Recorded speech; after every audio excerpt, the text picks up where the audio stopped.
اعوذ باللہ من الشیطان اللعین الرجیم بسم اللہ الرحمن الرحیم رب اشرح لی صدری ویسر لی امری واحلل عقدۃ من لسانی یفقہوا قولی ان اللہ وملائکتہ یصلون علی النبی یا ایھا الذین آمنوا صلوا علیہ وسلموا تسلیما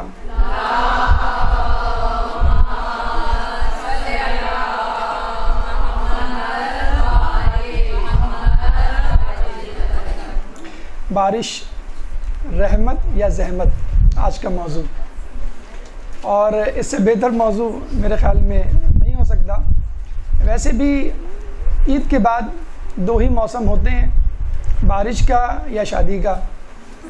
کچھ لوگ کہتے ہیں کہ یہ ایک ہی موسم کے دو نام ہیں کیونکہ دونوں سب کچھ بہا لے جاتے ہیں۔ کچھ کہتے ہیں کہ نہیں، یہ دونوں ایک ہی موسم کے دو نام ہیں، لیکن ایک سے باہر کا موسم اچھا ہو جاتا ہے اور ایک سے اندر کا۔ بہرحال ہمارے حساب سے بارش کا موسم ہو، شادی کا موسم ہو یا چھٹیوں کا، اتفاق سے چھٹیوں کا موسم بھی اس وقت عروج پر ہے۔ یہ تمام موسم غفلت کے موسم ہیں، اور یہ وہ غفلت ہے جس سے بچنے کے لیے کہا گیا ہے، یہ وہ غفلت ہے جس کو گمراہی کہا گیا ہے۔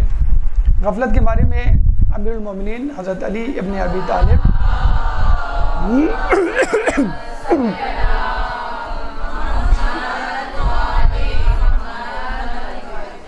فرماتے ہیں، غفلت اور غرور کا نشہ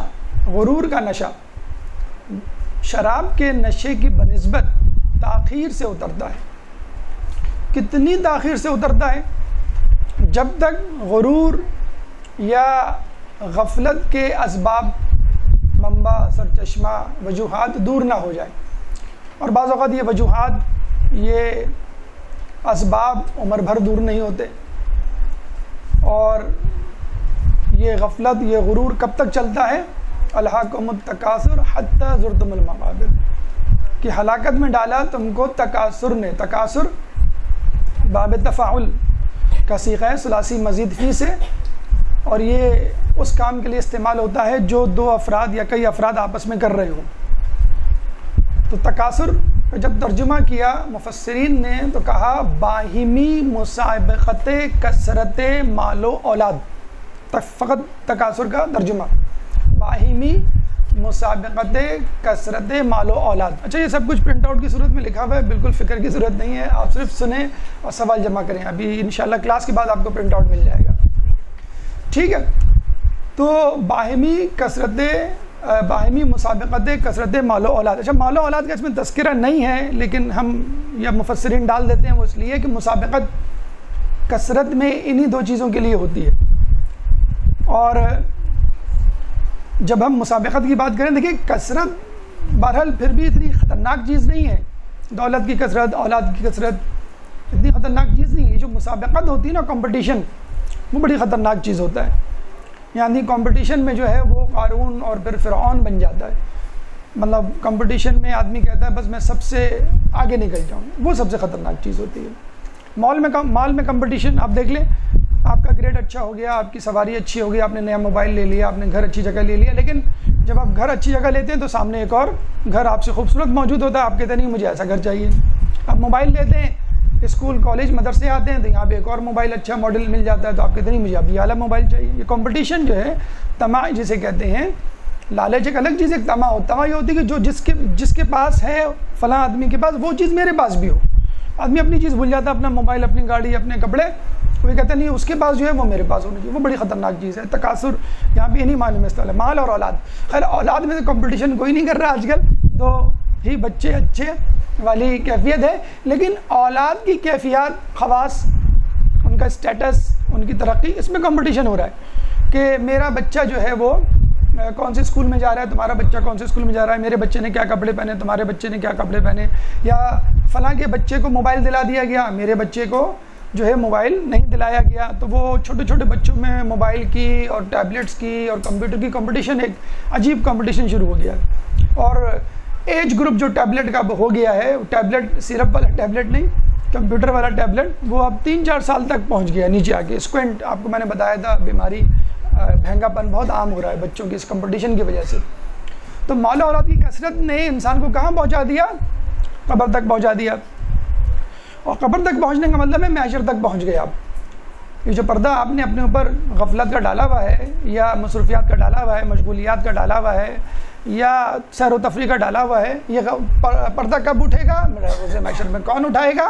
اللہ تعالیٰ اٹھائے گا. لقد كنت فی غفلۃ من ھذا فکشفنا عنک غطاءک.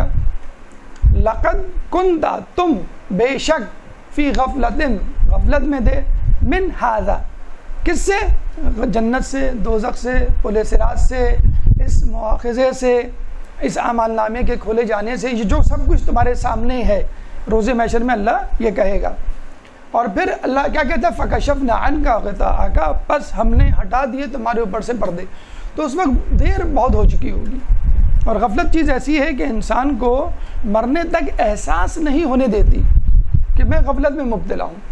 اچھا, غفلت اگر فقط غفلت ہوتی, مطلب ایک چیز کر رہے ہیں اب ایک چیز نہیں کر رہی, یہی غفلت ہے نا. غفلت کیا ہے کہ آپ کلاس میں بیٹھے ہوئے لیکن نہیں بیٹھے ہوئے, پتنی میں دیگچی چولہے پہ تو نہیں چھوڑ کے آ گئی, مجھے جلدی نکلنا ہے, کلاس آج دیر سے شروع ہوئی ہے, دیر سے ختم ہوگی, مجھے آگے کھانا بھی پکانا ہے.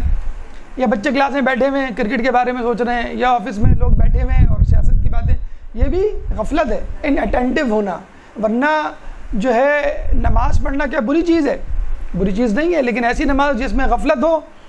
فَوَيْلٌ لِّلْمُصَلِّينَ الَّذِينَ هُمْ عَنْ صَلَاتِهِمْ, وائے ہو ایسے نمازیوں کے لیے جو اپنی نمازوں میں الکساتے ہوئے جاتے ہیں. روزہ کیا غفلت نہیں ہے؟ روزہ کیا عبادت نہیں ہے؟ لیکن اس کو کیا کہا گیا کہ کتنے روزے دار ایسے کہ جن کو بھوک پیاس کے سوا کچھ نہیں ملتا. تہجد, نماز سے شب بیداری کیا عبادت نہیں ہے؟ لیکن کہا گیا ہے کتنے شب بیدار ایسے ہیں جن کو زحمت اور مشقت کے علاوہ کچھ نہیں ملتا.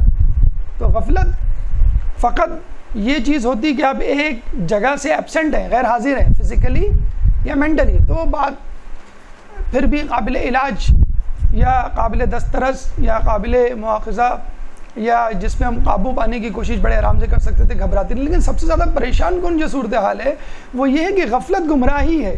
الغفلت ضلالت. مولا فرماتے ہیں کہ غفلت گمراہی ہے, ضلالہ یعنی گمراہی. کون سی ضلالہ؟ کون سی گمراہی؟ اهدنا الصراط المستقیم صراط الذین انعمت علیہم غیر المغضوب علیہم ولا الضالین. یہ وہی ضالین جسے ہم پناہ مانگتے نماز میں 5 مرتبہ, 5 وقت کی نمازوں میں 10 مرتبہ یا 10 مرتبہ سے زیادہ. ہم اسی غفلت سے, اسی گمراہی سے پناہ مانگ رہے ہیں. تو اس کا مطلب ہے غفلت ایک ایسی چیز ہے جو آپ کو صراط مستقیم سے ہٹائے گی, صراط مستقیم سے ہٹا کے جہنم اور اللہ کے عذاب سے دوچار کر دے گی, کیونکہ یہ گمراہی ہے. تو اس کو بہت سنجیدگی سے لینا چاہیے اور بہت باریک بینی سے اس کا مشاہدہ کرنا چاہیے کہ اور اپنے آپ سے مواخذہ کرنا چاہیے کہ ہم کہیں غفلت میں مبتلا تو نہیں ہیں. اگر غفلت میں مبتلا ہے تو ہم کیا کریں؟ سب سے پہلے اب غفلت کا علاج سنیے. غفلت کا علاج عبرت ہے. عبرت یعنی انسان نصیحت حاصل کرے. کس سے نصیحت حاصل کرے؟ جس سے بھی چاہے نصیحت حاصل کرے, لیکن نصیحت حاصل کرے کیونکہ نصیحت حاصل کرنا مومن کا شیوا ہے, مومن کا شعار ہے, مومن کی خصوصیت ہے. مولا فرماتے ہیں کہ مومن کی نگاہ عبرت کی نگاہ ہوتی ہے. اس کا مطلب کیا ہوا؟ اگر آپ یہ دعویٰ کرتے ہیں کہ آپ مومن ہیں تو آپ عبرت پکڑیے, عبرت حاصل کیجیے. اگر آپ عبرت حاصل نہیں کر رہے تو آپ مومن نہیں ہیں.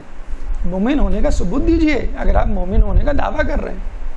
تو مومن کی نگاہ عبرت والی ہوتی ہے, حوث کی نگاہ نہیں ہوتی, حسد کی نگاہ نہیں ہوتی, بد نظری کی نگاہ نہیں ہوتی, انتقامی نگاہ نہیں ہوتی, غصے بھری نگاہ نہیں ہوتی. مومن کی نگاہ عبرت والی ہوتی ہے. حتیٰ کہ اگر وہ ایسی چیز دیکھتا ہے کہ جو دیکھنے کی نہیں تو وہ بھی عبرت والی نگاہ ہوتی ہے. یعنی جب وہ ایسی چیز پہ نگاہ ڈالتا ہے بد نظری سے متعلق جو دیکھنے کی نہیں, تو وہ فوراً یہ ذہن میں خیال لاتا ہے ارے یہ تو گناہ ہے دیکھنا. بس آپ نے عبرت پکڑ لی, آپ نے فوراً نگاہ ہٹا لی. تو مومن کی نگاہ عبرت کی نگاہ ہوتی ہے. اب دوسری بات کہ ہم کن چیزوں سے عبرت حاصل کریں. ارے یہ پوچھئے کہ کن چیزوں سے عبرت نہ حاصل کیجیے. مولا فرماتے ہیں کہ عبرتیں کتنی زیادہ ہیں اور عبرت حاصل کرنے والے کتنے کم. تو یہ نہ سوچیے کوئی اسپیسیفک جگہ ہوگی, خصوصی کام ہوگا, خصوصی وقت ہوگا, خاص وقت, مقام, زمان. نہیں, ہر وقت ہر جگہ آپ عبرت حاصل کر سکتے ہیں.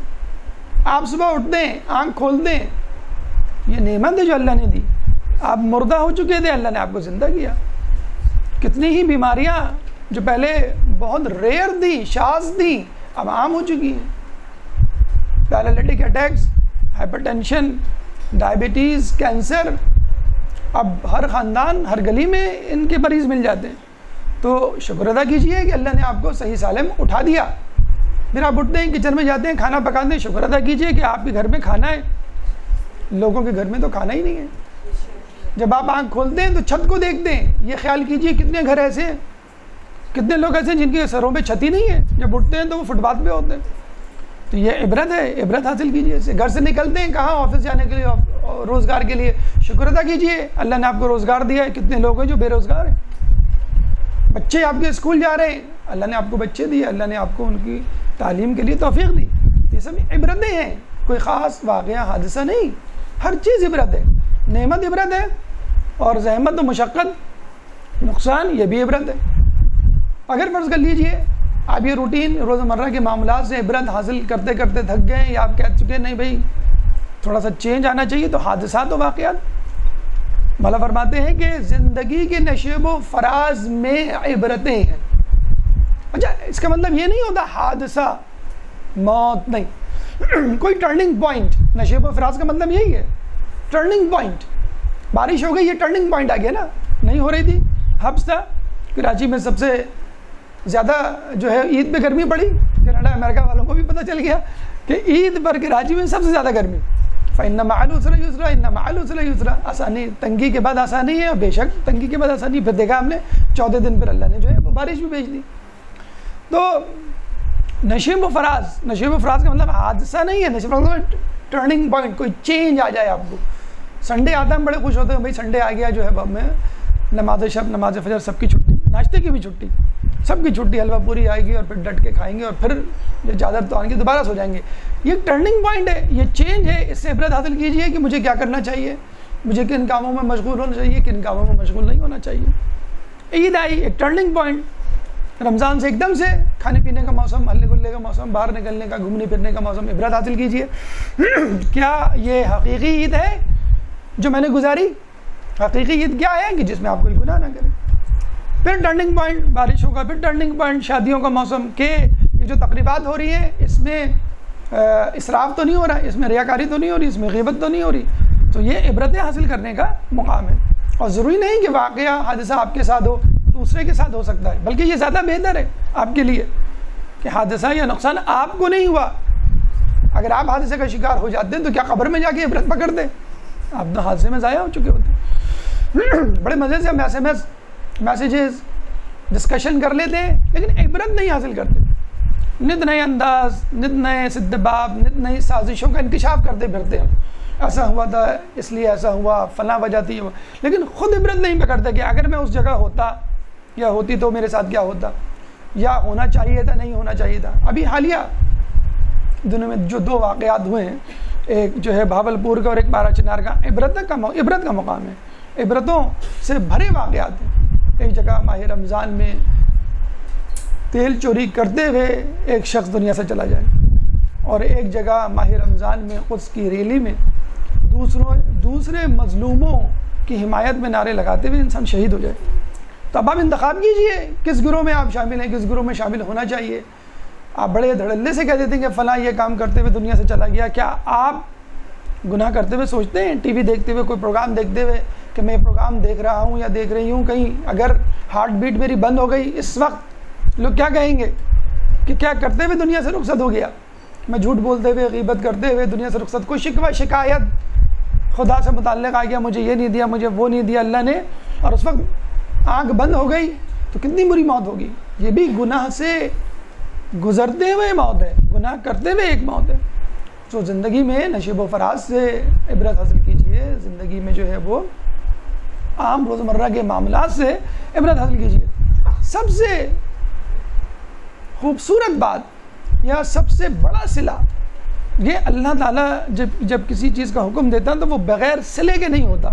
ایک تو کوئی حکمت ہوتی ہے دنیاوی اعتبار سے، لیکن اس میں کوئی نہ کوئی صلہ ضرور ہوگا.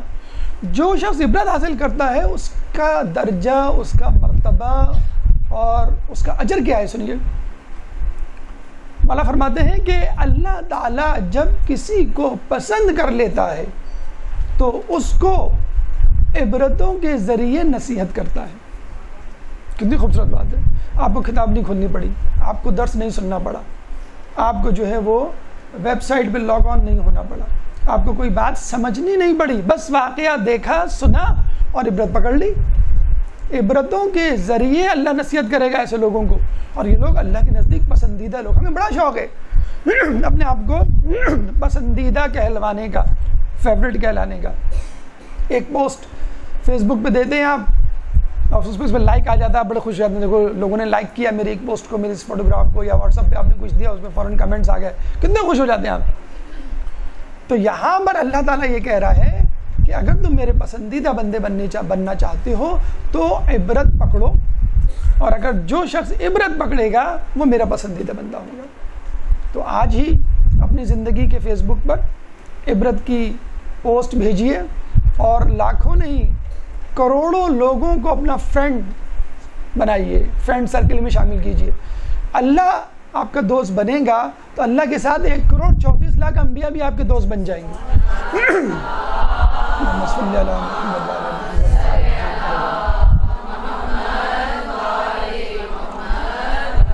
ہر نبی کا ایک وسیع 1,24,00,000 مزید فرینڈ, 2,48,00,000, پھر ان کے ماننے والے مقلدین, پھر صالحین, پھر اولیاء اللہ. ہم اپنے فیس بک پہ جو ہے بڑا فخر کرتے ہیں کہ ہمارے اتنے 100 فرینڈ ہے, اتنے 1000 فرینڈ ہے, اتنے لاکھ فرینڈ ہے, اتنے کروڑ فرینڈ ہے. تو وہ آپ ہی جیسے نکھٹو نکمے یا ہم جیسے نکھٹو نکمے فرینڈ ہیں. مطلب جسے کہتے ہیں کہ ایک ظالم بادشاہ اور ظالم بادشاہ کے ساتھ اس کے ظالم رعایا یا اس کے ساتھ ظالم جو ہے وہ حکومت کرنے والے. تو اگر آپ یہ سمجھ رہے ہیں کہ میرے پاس اتنے کروڑ یا اتنے لاکھ یا اتنے ہزار فرینڈ ہیں تو وہ آپ ہی جیسے ہیں. کثرت اس بات کی ضمانت نہیں کہ واقع ہوگی. امریکہ کی جو گلوکارہ ہے, مجھے نام نہیں یاد آ رہا ہے اس وقت, اس کے کتنے فرینڈز ہیں. فرینڈ کہنا ہی عجیب سا لگتا ہے کسی خاتون کے لیے لفظ. 10 کروڑ فرینڈ ہیں اس کے, 10 کروڑ فرینڈ ہیں اس کے فیس بک پہ. اب آپ کہیں گے کیا اللہ کے نزدیک مقرب اور متقی پرہیزگار بندی ہے, کیا اس کا مطلب یہ ہے؟ تو فرینڈ سرکل کا وسیع ہونا اس بات کی ضمانت نہیں ہے کہ آپ راہ حق پر ہیں. فرینڈ وہ ہونا چاہیے جس کو اللہ پسند کرے, اور فرینڈز میں سب سے بہتر فرینڈ اللہ تعالیٰ ہے. اگر ایسا نہ ہوتا تو رسول اللہ اس کائنات سے جاتے ہوئے اللہم الرفیق الاعلیٰ نہ کہتے. رسول کا آخری جملہ ہے ڈیتھ بیڈ, بستر مرگ پہ جب ان کی روح پرواز کرنے والی تھی تو اس سے پہلے, جان دینے سے پہلے, اپنے حقیقی کو, خالق حقیقی کو, جو ان کا جملہ تھا اللہم الرفیق الاعلیٰ. لگتا ہے کہ رسول اللہ کو معلوم تھا کہ ایک زمانہ آئے گا فرینڈز یا فرینڈشپ یا فرینڈ سرکل کی بڑی بہتات ہوگی, لوگ فرینڈز کے پیچھے بہت بھاگیں گے فیس بک اور واٹس ایپ اور انٹرنیٹ اسکائپ کی صورت میں. اللہ نے پہلے ہی بتا دیا رسول کی زبان سے یہ جملہ, بلکہ آخری جملہ, اور آخری جملہ اور پہلا جملہ آپ کو معلوم ہے بہت امپورٹنٹ ہوا کرتا ہے.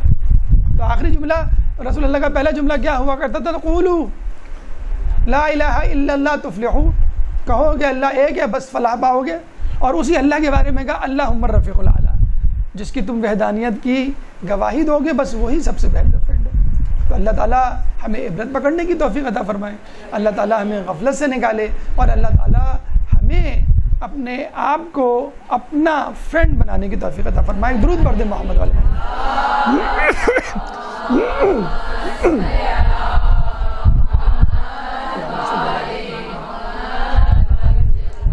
اب آئیے ہماری گفتگو کے موضوع کی طرف, بارش رحمت یا زحمت. بہت پرانا محاورہ ہے, جب بھی بارش آتی ہے یہ محاورہ جو ہے ہمارے ذہنوں میں آ جاتا ہے. چلے بارش کے متعلق بات کر لیتے ہیں, پھر رحمت کے بارے میں, اور پھر زحمت کے متعلق. یہ 3 مرحلے ہوں گے. مقدماتی گفتگو ہماری اختتام کو پہنچی.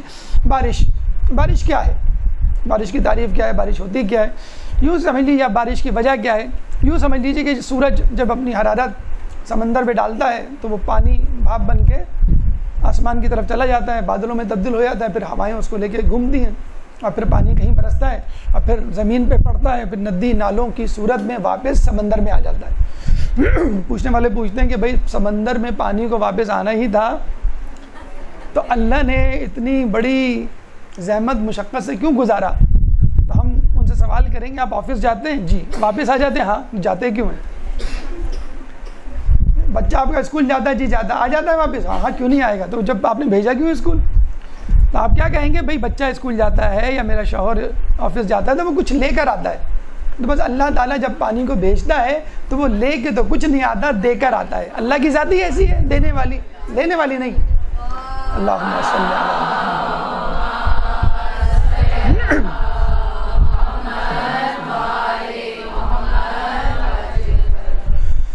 بارش کی اقسام. اچھا اس پہ تھوڑی سی گفتگو ہو جائے. لوگ سمجھتے ہیں کہ بارش کی وجہ یہ ہے کہ پانی حرارت کی وجہ سے بھاپ میں تبدیل ہوا، یہ وہ نہیں. یہ وجہ نہیں ہے، یہ میکینزم ہے، میکانیات جسے کہتے ہیں. کس طرح بارش ہوتی ہے. ہم آپ سے پوچھیں کہ بارش کس طرح ہوتی ہے. بارش کی اصل وجہ نیکیاں اور نیکوکار لوگ. اللہ تعالیٰ اس وجہ سے بارش کرتا ہے، اور بارش نہیں کرتا تو گناہ اور گناہ گار لوگوں کی موجودگی. اور اس کی بہت مثالیں ہمارے پاس موجود ہیں. نیکیاں اور نیکوکار لوگ کہتے ہیں کہ دنیا میں اگر معصوم بچے، نیکوکار لوگ، جانور، نباتات نہ ہوں تو اللہ بارش کا ایک قطرہ نہ ٹپکائے. اللہ تعالیٰ ان گناہ گاروں کے لیے بارش نہیں کرتا ہے. وہ الگ بات ہے کہ وہ اس سے فائدہ اٹھا لیتے ہیں. جس طرح بارش سے بنجر زمین بھی فائدہ اٹھاتی ہے، پہاڑ بھی فائدہ اٹھاتا ہے، صحرا بھی فائدہ اٹھاتا ہے. حالانکہ ہوتی ہی کھیت کھلیانوں کے لیے، لیکن ایسی زمینیں بھی فائدہ اٹھاتی ہیں جو کہ کھیت کھلیانوں میں شمار نہیں ہوتی ہیں. تو نیکوکاروں کی وجہ سے ہوتا ہے اور نیک لوگوں کی وجہ سے ہوتا ہے، نیکیوں کی وجہ سے ہوتا ہے. اور اگر کبھی بارش رک جائے کثیر لوگوں کی تعداد کی وجہ سے، ان کی کثرت گناہ کی وجہ سے، تو بارش ہوتی بھی کسی ایک نیک آدمی کی وجہ سے. ایک نیک آدمی کی دعا کافی ہوتی ہے بارش کے لیے. چوتھے امام زین العابدین علیہ السلام، اللہم صلی علی محمد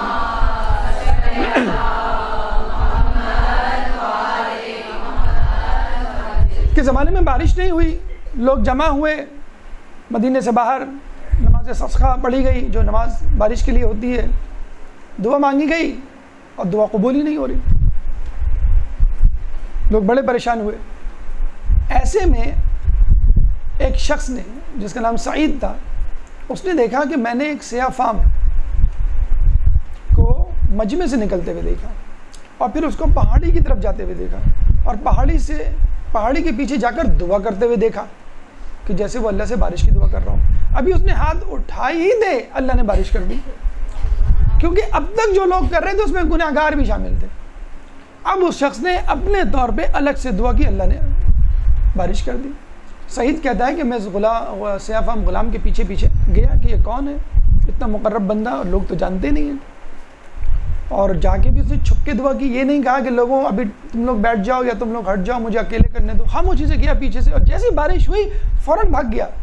یعنی کہ فوراً سیلفی لے لے کھڑا ہو گیا کہ دیکھو میری دعا کی وجہ سے بارش. اب تو کچھ بھروسہ نہیں ہے، میں دعا کرتے بھی آپ سیلفی لے لیں.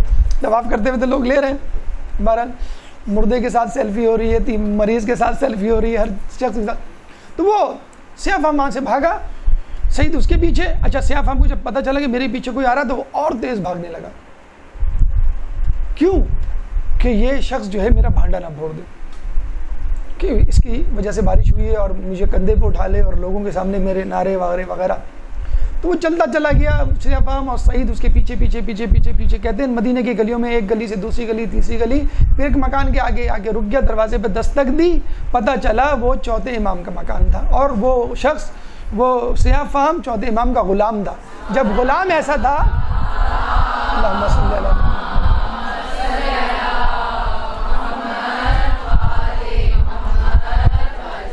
تو جس کا غلام ایسا ہو اس کا امام کیسا ہوگا. تو اس کے آپ نے دیکھا اتنا بڑا مدینہ، اتنے لوگ، لیکن بارش ایک شخص کی وجہ سے ہوئی. کہتے ہیں کہ خلیفہ دویم کے زمانے میں بارش نہیں ہو رہی تھی. کعبے میں آئے، کس کو لے کے؟ ابن عباس کو لے کر. صحیح بخاری میں روایت موجود ہے. ابن عباس کا ہاتھ پکڑا اور کہا کہ پہلے ہم ان کے چچا کو وسیلہ، یعنی رسول اللہ کو وسیلہ بنا کر جو ہے وہ دعا مانگتے تھے، اب تو وہ نہ رہے، اب میں ان کے بھتیجے کو وسیلہ بنا کر دعا. تو کہاں ہیں وہ لوگ جو وسیلے کا انکار کرتے ہیں؟ کہاں ہیں وہ لوگ جو شفاعت کا انکار کرتے ہیں؟ تو جب رسول اللہ کے بھتیجے شفاعت اور وسیلہ کا ذریعہ بن سکتے ہیں تو خود رسول اللہ کیوں نہیں بن سکتے؟ تو کہنے کا مقصد یہ ہے کہ اگر بارش ہوتی ہے تو نیکوکاروں کی وجہ سے ہوتی ہے، اگر رک بھی جاتی ہے تو دوبارہ اس کا اجرا وہ نیکوکار کی وجہ سے ہوتا ہے، اور اگر نہیں ہوتی تو اس میں کوئی گناہ گار شخص یا ہمارے گناہ شامل ہوتے ہیں۔ کہتے ہیں کہ جن علاقوں میں جس جگہ زکوٰۃ نہیں دی جاتی وہاں پہ خدا جو ہے وہ بارش کو روک دیتا ہے۔ آپ دیکھ لیجئے کتنے لوگ ہیں۔ زکوٰۃ کا مطلب من حیث المجموعی عطیات، صدقات، خمس، تمام چیزیں جو ہم اللہ کی راہ میں دیتے ہیں، واجب ہوں یا غیر واجب۔ زکوٰۃ کا لفظ عربی میں کامن لفظ ہے، تو جہاں زکوٰۃ نہیں جاتی وہاں پہ جو ہے زکوٰۃ بارش روک دی جاتی ہے۔ بہرحال تو یہ جو میکینزم تھا وہ ایک الگ تھا، اس میکینزم کے پیچھے وجوہات یہ ہوتی ہیں نیکی اور بدی، نیکوکار اور بدکار۔ اب آئیے بارشوں کی اقسام کے حوالے سے تھوڑی سی بات کر لیتے ہیں۔ ایک عام بارش ہوتی ہے جیسے پانی کی بارش ہو گئی یا مونسون کی بارش ہو گئی، جس میں پانی جو ہے وہ بھاپ کی وجہ سے بادلوں میں تبدیل ہوتا ہے، پھر بارش ہو جاتی ہے۔ لیکن کچھ خاص قسم کی بارشیں ہوتی ہیں، جیسے آپ نے ایسیڈک رین کا نام سنا ہوگا، ایسڈ رین کا نام سنا ہوگا۔ وہ ان علاقے میں ہوتی ہے جہاں پہ پولوشن زیادہ ہوتی ہے، شہری علاقوں میں زیادہ ہوتی ہے، جو بھاپ فیکٹریوں سے نکلتا ہے دھواں، یا جو رکشا ٹیکسی یا گاڑیوں سے بسوں سے نکلتا ہے، وہ دھواں جو ہے وہ اوپر جاتا ہے اور بارش کے پانی کے ساتھ مل ہو کر سلفیورک ایسڈ یا کوئی دوسرا ایسڈ بن کر وہ نیچے برستا ہے، اور اس سے جو ہے اور خطرناک بیماریاں اور نقصانات ہونے کا اندیشہ ہوتا ہے۔ ایک بارش دیکھیں، آسمان سے برسنے والی کوئی بھی چیز بارش ہی کہلائے گی، چاہے وہ پتھر ہی کیوں نہ ہو۔ ایک بارش لوط علیہ السلام کی قوم پر ہوئی تھی جو پتھروں کی صورت میں ہوئی تھی اور عذاب کی صورت میں، اس کی تفصیل ابھی آگے آئے گی۔ لیکن ایک دلچسپ بارش جس کا تذکرہ کرنا ضروری ہے وہ ہے اینیمل رین یا حیوانی بارش، جس میں بارش کے ساتھ مچھلیاں بھی برستی ہیں۔ آپ نے نویں امام تقی علیہ السلام کے حوالے سے اللہم صلی علی محمد واقعہ سنا ہوگا کہ جب مامون اپنے شکار سے واپس آیا، جاتے ہوئے اس نے سوال کیا، آتے ہوئے بھی اس نے سوال کیا، اپنی مٹھی میں ایک مچھلی کو دبا کر کہا کہ اس میں کیا ہے؟ امام نے پورا واٹر سائیکل اور رین سائیکل بتلا دیا اس کو، پھر کہا کہ بادشاہان وقت اپنی مٹھی میں مچھلی کو دبا کر خاندان نبوت کا امتحان لیا کرتے ہیں۔ تو وہ بڑا حیران و پریشان ہوا۔ اچھا، اس میں بڑی ڈسکشن بھی ہوا ہے، لوگوں نے کہا کہ یہ کیسے ممکن ہے مچھلی بارش کے ساتھ اوپر سے۔ تو آپ ویکیپیڈیا پہ جائیں تو وہاں تقریباً 15 واقعات اس دنیا میں ودن 50 ایئرز موجود ہیں، 200 ایئرز، کہ جس میں مچھلیاں گری۔ سنگاپور میں 1986 میں، ادھر چلے جائیں آپ جاپان میں 2007 یا 9 میڈک گرے بارش کے ساتھ۔ پھر آپ آ جائیں مدھیہ پردیش، انڈیا 2016، پچھلے سال کی بات کر رہا ہوں میں، پچھلے سال مچھلیاں گری تھیں۔ جب اس کی ریزن یا لاجک پوچھی تو بتایا گیا کہ جب بارش ہونے والی ہوتی ہے، آپ نے دیکھا ایک دم سے ہوا چلتی ہے تیز، وہ آخری ہوا ہوتی ہے، اس سے پہلے حبس ہو رہا ہوتا ہے، بارش سے پہلے حبس ہوتا ہے، پھر ہوا چلتی ہے ایک دم سے، پھر بارش ہو جاتی ہے۔ وہ بعض اوقات ہوا اتنی تیز ہوتی ہے اور جب وہ سمندر کے اوپر چلتی ہے تو سمندر کی سطح کے قریب قریب جو مچھلیاں ہوتی ہیں چھوٹی چھوٹی، وہ ہوا کے ساتھ اوپر آ جاتی ہیں۔ جب وہ اوپر آتی ہیں تو پھر جب بارش کے ساتھ نیچے آتی ہیں تو لوگ سمجھتے ہیں کہ مچھلیاں اوپر سے آ رہی ہیں۔ اگر ڈیوریشن کم ہو، فوراً آ جائیں وہ، یا بلندی کم ہو تو مچھلیاں زندہ آ سکتی ہیں۔ آپ کے گھر کے صحن میں گریں تو آپ ان کو پکا کے کھا لیں، کوئی ایسا حرج نہیں ہے۔ لیکن اگر دور سے آئیں یا بہت عرصے تک رہیں تو ان کے مرنے کا خدشہ ہوتا ہے۔ بعض اوقات وہ جو برف میں بھی تبدیل ہو جاتی ہیں، آئس، پھر اس کے ساتھ وہ برستی ہیں، تو اس میں جو ہے وہ پھر مچھلیاں، بلکہ کیچوے بھی پائے گئے ہیں، میڈک بھی پائے گئے ہیں، پھر ان کے حصے بکھرے ملتے ہیں، آپ کو صحیح سالم جانور جو ہے واپس نہیں آتا۔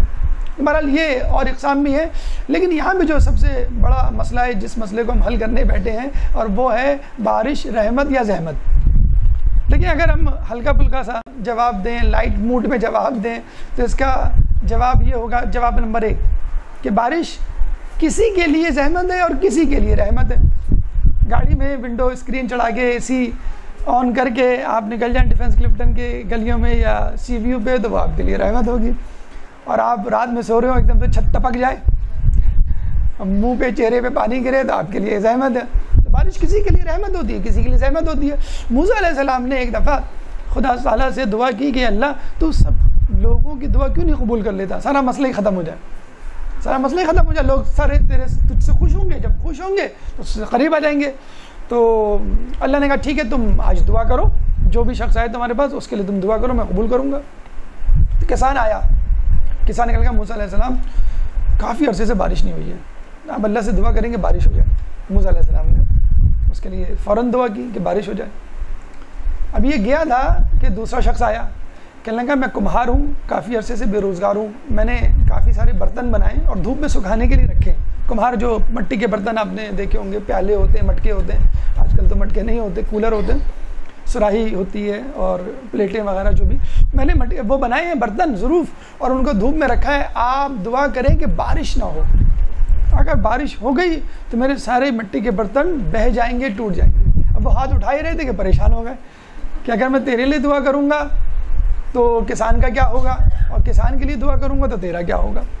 تو اللہ تعالیٰ کی یہ حکمت ان کو سمجھ میں آ گئی کہ کچھ دعائیں قبول کرنے کی ہوتی ہیں، کچھ دعائیں قبول کرنے کی نہیں ہوتی، کچھ دعائیں بعد میں قبول کرنے کی ہوتی ہیں، کچھ دعائیں کسی اور انداز سے قبول کرنے کی ہوتی ہیں۔ ہم قیامت میں جب جائیں گے تو بہت ساری نعمتیں ہمیں ملیں گی جو ہماری نیکیوں کے بغیر کی ہوں گی۔ جب پوچھا جائے گا بھئی یہ کیا ہے، کہنے لگے یہ میری کس نیکی کی ہیں نعمتیں، میری نیکیوں کی نعمتیں تو یہ مل گئی جنت، یہ ایکسٹرا بونس پوائنٹ جسے کہتے ہیں، یہ کس کے ہیں بونس پوائنٹ؟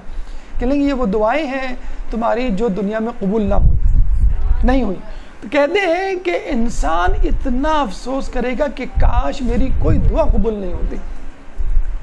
تو ہے کوئی انسان جو دعا کرے اللہ میں دعا کر رہا ہوں قبول نہ کر، ہو ہی نہیں سکتا۔ تو کہتے ہیں وہاں اللہ تعالیٰ کے حضور وہ دعا افسوس کرے گا کاش میری کوئی دعا قبول نہ ہوتی۔ ایک یہ بات ہو گئی۔ دوسری بات یہ ہو گئی بارش کبھی رحمت ہوتی ہے کبھی زحمت ہوتی ہے۔ ملا نصیر الدین ایک دفعہ کھڑکی کھولے بارش کا نظارہ کر رہے تھے، ایک شخص بھاگتا ہوا جا رہا تھا، زور سے چیخے اے شخص تو اللہ کی رحمت سے بھاگ رہا ہے۔ وہ بیچارہ آہستہ آہستہ چلنے لگا کہ واقعی اللہ کی رحمت سے کیوں بھاگ رہا ہوں میں۔ کچھ عرصے بعد ملا نصیر الدین باہر، اب وہ شخص اپنے گھر کی کھڑکی پہ کھڑا، بارش ہو رہی تھی، بدلہ لینے کا وقت آیا۔ ملا نصیر الدین سے فوراً کہا ملا نصیر الدین آپ جو ہے اللہ کی رحمت سے بھاگ رہے ہیں؟ تو ملا نصیر الدین نے کہا کہ ہاں اس لیے بھاگ رہا ہوں کہ اللہ کی رحمت کہیں میرے پاؤں میں نہ آ جائے۔ تو اس طرح کی بھی ہوتی ہے، لیکن بہرحال اس کا ایک حقیقی تجزیہ ہونا چاہیے سنجیدگی کے ساتھ آیات اور روایات کی روشنی میں کہ یہ رحمت ہے یا زحمت ہے۔ اگر رحمت ہے تو بہت اچھی بات ہے، ہم دعا کرتے رہیں گے کہ ہوتی رہے ہوتی رہے ہوتی رہے۔ زحمت ہے تو دعا کریں گے کہ نہ ہو۔ ایک درود پڑھ دیں محمد والے محمد۔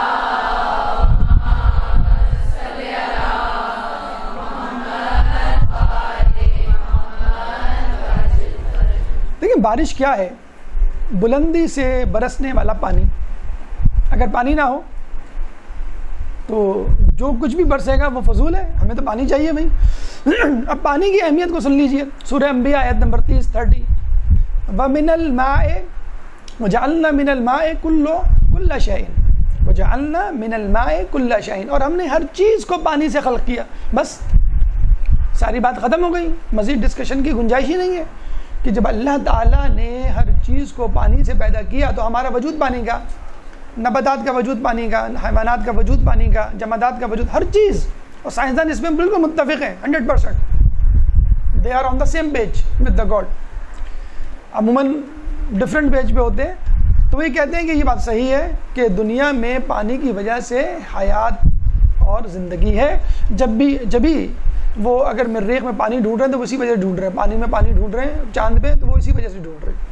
ہم لوگ بھی کرایہ کا مکان ڈھونڈتے تو سب سے پہلے پوچھتے پانی 24 گھنٹے آتا ہے کہ نہیں آتا ہے۔ بہرحال تو وَجَعَلْنَا مِنَ الْمَاءِ كُلَّ شَيْءٍ، ہم نے ہر چیز کو پانی سے پیدا کیا۔ ایک شخص حضرت علی دودھ پڑھ دیں اللہم صلی علی محمد وعلی محمد۔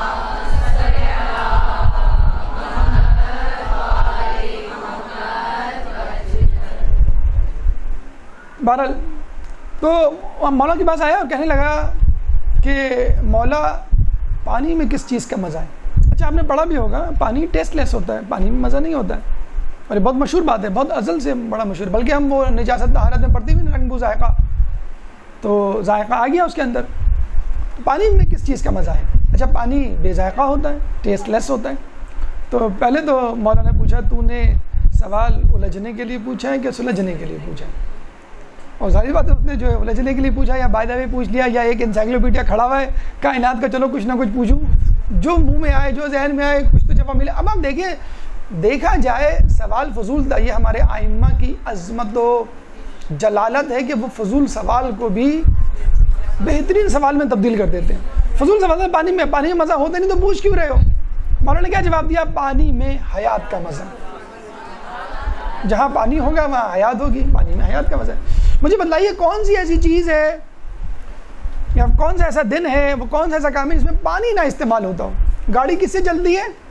پانی نہ ڈالیں آپ، گیسکٹ جل جائے گی۔ جو نہیں ڈالتے، جن کی گاڑی گرم ہوتی ہے آپ کو معلوم ہے گیسکٹ جل جاتی ہے۔ پانی آپ نہ پیے، 2/3 آپ کی باڈی کا پانی ہے۔ کھانے میں پانی نہ ڈالیں آپ، ایسی پکا لیں آپ، کس طرح کا پانی پکے گا؟ اچھا پانی نہ ہو، نجاست طہارت کا کیا ہوگا؟ کیسے طہارت کریں گے؟ وضو غسل کتنی مشکل جسے کہتے ہیں کہ انسان کو ہو جائے گی۔ یہ تو انفرادی فائدے ہو گئے۔ ایک معاشرتی اور لارج اسکیل پہ فائدے سنیے آپ۔ پانی جو ہے اگر آپ ذخیرہ کریں تو کھیتوں کا جو مسئلہ ہے یار، یہ جو فرٹیلائزیشن ہے ان کی، وہ پوری ہو جائے گی اگر پراپر وے میں زراعت میں آبپاشی ہو، جسے کہتے ہیں آبپاشی۔ اچھا پانی سے بجلی بنائی جاتی ہے۔ پانی کے پاس، پاکستان کے پاس اتنا پانی ہے کہ اگر فقط پانی استعمال کرے تو بجلی میں خود کفیل ہو جائے۔ خود ہماری ایک صاحب سے بات ہوئی جو الیکٹریکل پاور پلانٹ میں دے، یعنی ایسا پاور پلانٹ جہاں پہ بجلی جہاں بجلی جو ہے اس سے پیدا کی جاتی تھی، آئل سے، پیٹرول سے، ڈیزل سے۔ تو ہم نے پوچھا بڑا ایکسپینسو پڑتا ہے، کہتا 10 ٹائمز ایکسپینسو پڑتا ہے۔ تو ہم نے پوچھا ان سے بھائی کتنا آسان ترین طریقہ کون سا؟ کہ پانی۔ پاکستان کے پاس اتنا پانی ہے کہ بڑے آرام سے ڈیمز میں وہ اسٹور کر کے آپ اس کو جو ہے وہ پانی بنا سکتے ہیں۔ تو آپ نے دیکھا پانی جو ہے، اچھا پانی کو ذخیرہ کر کے اس سے مزید چیزوں میں، فیکٹریوں میں استعمال کیا جا سکتا ہے۔ تو انفرادی طور پہ اور اجتماعی طور پہ دونوں حوالے سے جو ہے وہ پانی امپورٹنٹ ہے۔ تو بارش میں پانی ہی تو ہوتا ہے، لیکن میں قربان جاؤں امام کی عظمت کو کہ جنہوں نے بارش کا پیٹرن تک ڈسکرائب کیا ہے۔ فقط یہ نہیں کہا کہ بھئی بارش ہوتی ہے، پانی ہوتا، تم کو معلوم ہے پانی تم نجاست طہارت میں استعمال کرتے ہو، تم جو ہے وہ پینے کے لیے استعمال کرتے ہو، تم کھانے کے لیے، کپڑے دھونے کے لیے، سب بس سمپل کہہ کے آگے بڑھ جاتے۔ لیکن امام کو معلوم تھا یہ 14ویں صدی کے نکھٹو یا پڑھے لکھے جاہل بھی آئیں گے جو ہر بات میں سائنٹیفک علت پوچھیں گے۔ تو امام نے باقاعدہ، آپ دیکھیے ابھی میں بتاتا ہوں آپ کو 3 نکات میں آپ کے سامنے پیش کروں گا کہ بارش کا جو پیٹرن ہے اس سے فائدے کس طرح ہوتے ہیں، اور اس پیٹرن سے اگر بارش نہ ہو، بھئی آپ کے اوپر کوئی بالٹی سے پانی ڈال دے اوپر سے، آپ انجوائے کریں گے کیا؟ کوئی انجوائے نہیں کریں گے۔ آپ اوپر آ کے اس کو نیچے ڈھکیل دیں گے، چھت سے گرا دیں گے اس کو۔ یہ کوئی بارش تھوڑی ہوئی، یہ تو مذاق ہوا، یہ تو ہمارے ساتھ حقارت آمیز سلوک ہوا۔ بارش ایک انداز، ایک پیٹرن، ایک فنومینا کا نام ہے۔ توحید مفصل آپ نے سنی ہوگی حدیث، توحید مفضل بڑی مشہور حدیث ہے، بڑی طویل حدیث ہے۔ مفضل نامی ایک صحابی چھٹے امام جعفر صادق علیہ السلام کے پاس اللہم صلی اللہ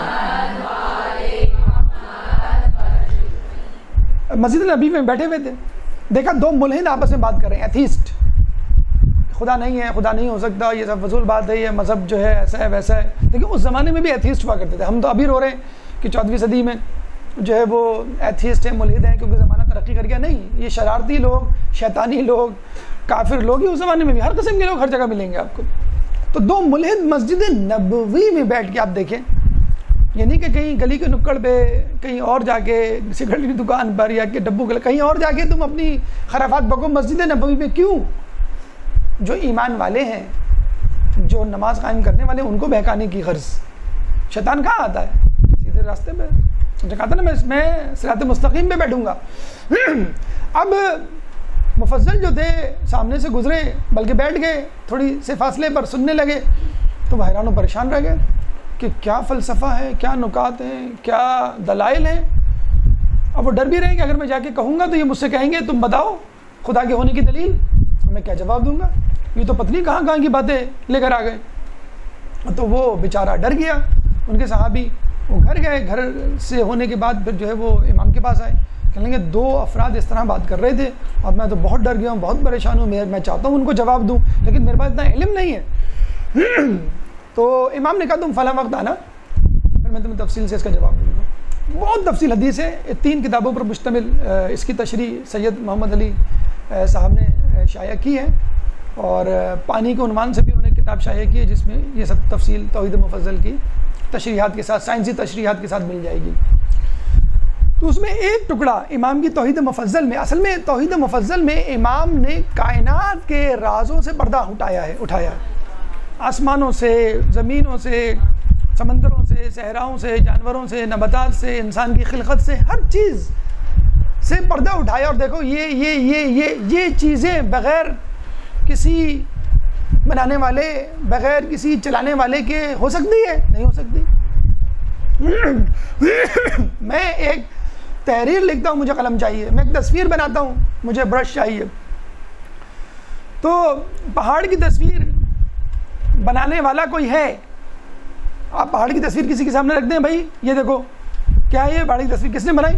خود بخود بن گئی، خود بخود بن گئی. اچھا پہاڑ کیسے بنا؟ خود بخود بن گیا. پہاڑ کی تصویر تو کسی نے بنائی، وہ محتاج ہے کسی مصور کی، اور پہاڑ محتاج نہیں ہے جس کی آپ تصویر بنا رہے ہیں.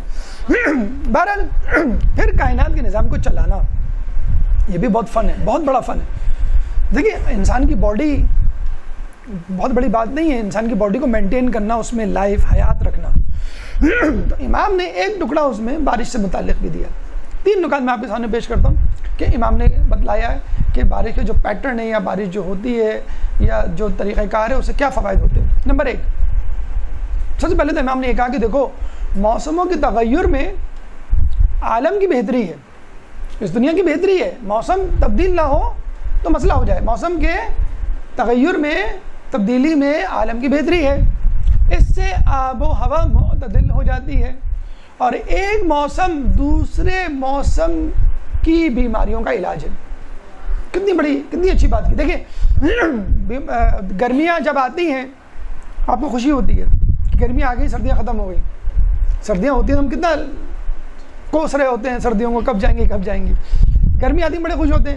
پھر ایک وقت آتا ہے ہم فیڈ اپ ہو جاتے ہیں، چڑھ جاتے ہیں، پھر کہتے ہیں گرمیاں کا ختم. جیسے آج کل کا جو ماحول ہے، اب بارش ہوئی تو اب تھوڑی سی امید چلی کہ بھائی اب سردیوں کا موسم قریب ہے. گرمیوں میں آم کھا رہے تھے آپ، آم کھاتے کھاتے یا کھجور کھاتے کھاتے آپ تھک گئے ہوں گے. گرمیوں اب کھجور بھی جو ہے وہ گرمیوں کا موسم پھل ہے. آپ کا جی چاہتا کبھی کوئی اور پھل ہو، انار مثلا، انگور ہے، یہ آپ کے سردیوں میں آتے ہیں.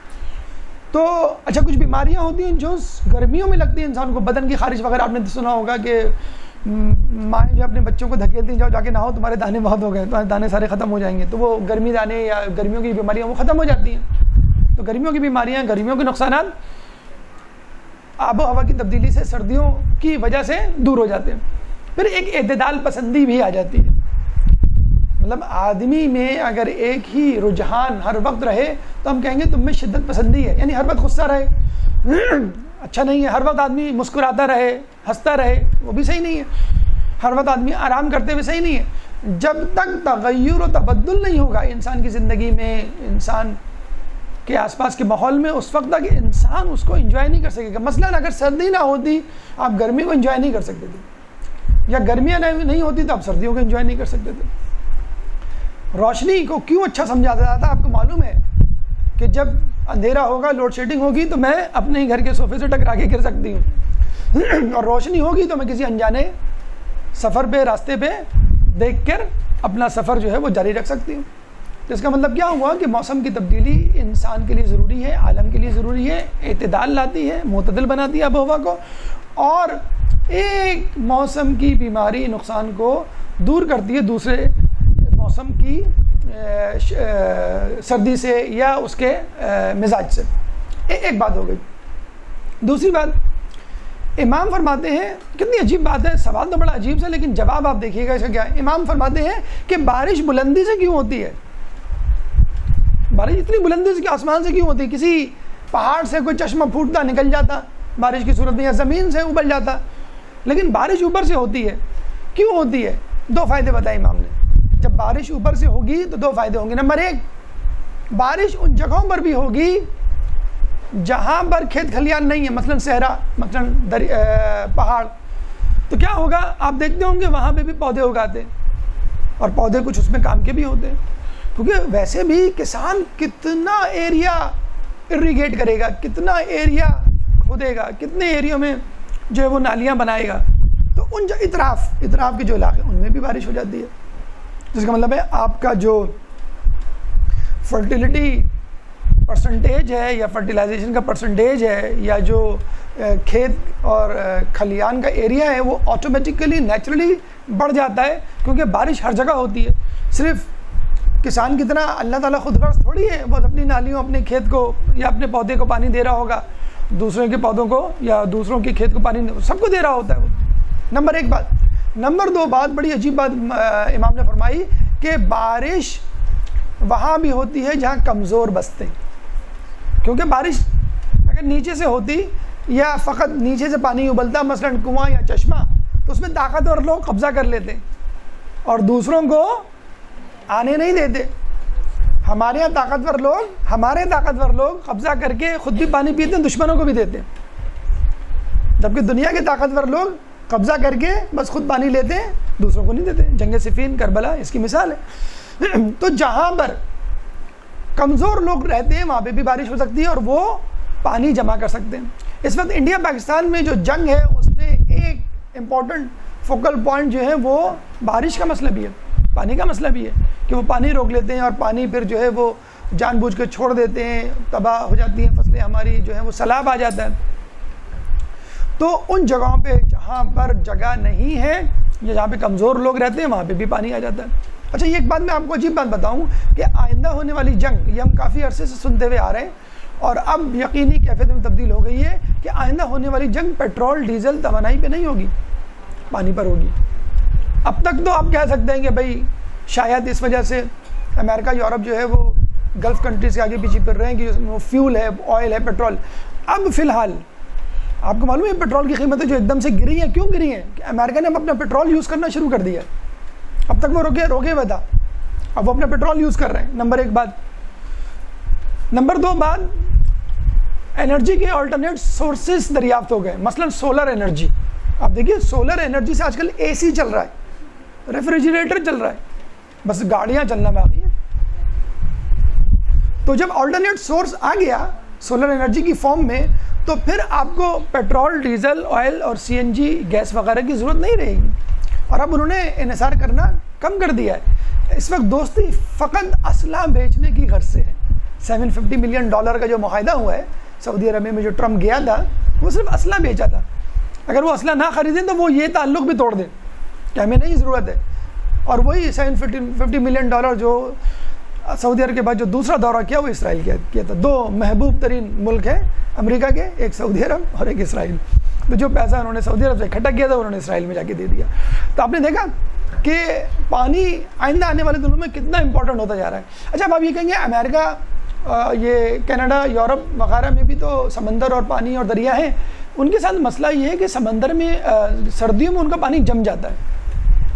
تو یہ جو شپ ہیں وہاں نہیں جا سکتے سردیوں میں، بلکہ سردیوں میں کیا کہ 6 مہینے بیچارے شپ نہیں جا سکتے.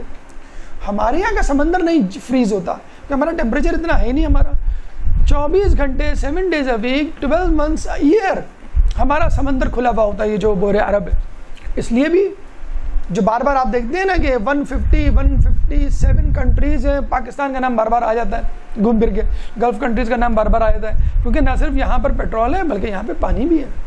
تو یہ پانی کی اہمیت ہے جس کی وجہ سے لوگوں کا فوکس اب پانی پہ زیادہ ہے. اچھا، دوسری بات یہی میں نے آپ کو بات بتائی کہ جو ایندھن ہے پیٹرول، ڈیزل اور گیس، اس کا آلٹرنیٹ تو تلاش کر لیا انہوں نے. کس کی صورت میں؟ Solar energy. پانی کا آلٹرنیٹ کیا ہے؟ آپ فوراً کہیں گے کولڈ ڈرنک، جوس. لیکن آپ خود بتلائیں کبھی آپ کی کولڈ ڈرنک جوس سے مزہ تو آتا ہے، پیاز نہیں بچتی. مزہ آتا ہے، ضرور آتا ہے. آپ افطار میں خوب بہت سارا شربت پی جاتے ہیں، پیٹ پکڑ کے رو رہے ہوتے ہیں، تو وہ کیا ہے، مزہ آتا ہے. لیکن پیاس پانی ہی سے بجھتی ہے. پیاس تو پانی کا آلٹرنیٹ ہے ہی نہیں، ورنہ پیدا ہو سکتا ہے. تو انرجی کا آلٹرنیٹ پانی کا نہیں ہے، اس لیے وہ آرٹیفیشل پانی کریٹ کر بھی نہیں سکتے. آرٹیفیشل پلانٹ کریٹ کر لیں گے یا آرٹیفیشل طریقے سے گاڑی چلا لیں گے یا الیکٹریسٹی یا سولر انرجی سے اپنا فیول کمپنسیٹ کر لیں گے، لیکن پانی بنانا ان کے لیے ممکن نہیں. اس لیے جہاں پہ بارشیں زیادہ ہوتی ہیں، اس لیے جہاں پہ پانی موجود ہے ان علاقوں پہ ان کی نظریں ہوتی ہیں. اور خدا فرماتا ہے کہ ہم بارش اس لیے کرتے ہیں کہ پانی ایسی جگہوں پہ بھی پہنچ جائے جو غریب علاقے ہیں، تاکہ وہ فوراً اس کو اسٹور کر لیں. آپ کو معلوم ہے ملیشیا میں پانی کے لیے کسی سمندر، کسی دریا، کسی نہر سے استفادہ نہیں کیا جاتا. فقط بارش کے پانی کو وہ اسٹور کر دیں اور اسی پانی کو فوراً نلکوں میں سپلائی کرنا شروع کر دیتے ہیں. تو کھانا پینا، ان کا جو ہے وہ کپڑے دھونا، ہر چیز اسی پانی سے ہوتی ہے. بالکل 100% پیور پانی ہوتا ہے. آپ نے معلوم ہے جاری پانی کے احکامات جاری ہوتے ہیں کس پر؟ بارش کے پانی پر. تو اگر لوگ یہ کر لیں کہ جب بھی بارش ہو فوراً اس کو اسٹور کر لیا جائے، جس طرح ملیشیا کر رہا ہے، پورا کا پورا آپ کا اریگیشن سسٹم اس سے بحال ہو سکتا ہے. تو بہرحال پانی یا بارش کا برسنا بلندی سے اس لیے ہے کہ پانی ایسی جگہوں پہ پہنچ جائے جہاں کمزور لوگ رہتے ہیں اور جہاں پہ بارش عموماً نہیں ہوتی. ایک اور چیز، تیسری بات کہ پانی، بارش کا پانی بوندوں کی صورت میں کیوں ہوتا ہے یا پھوار کی صورت میں؟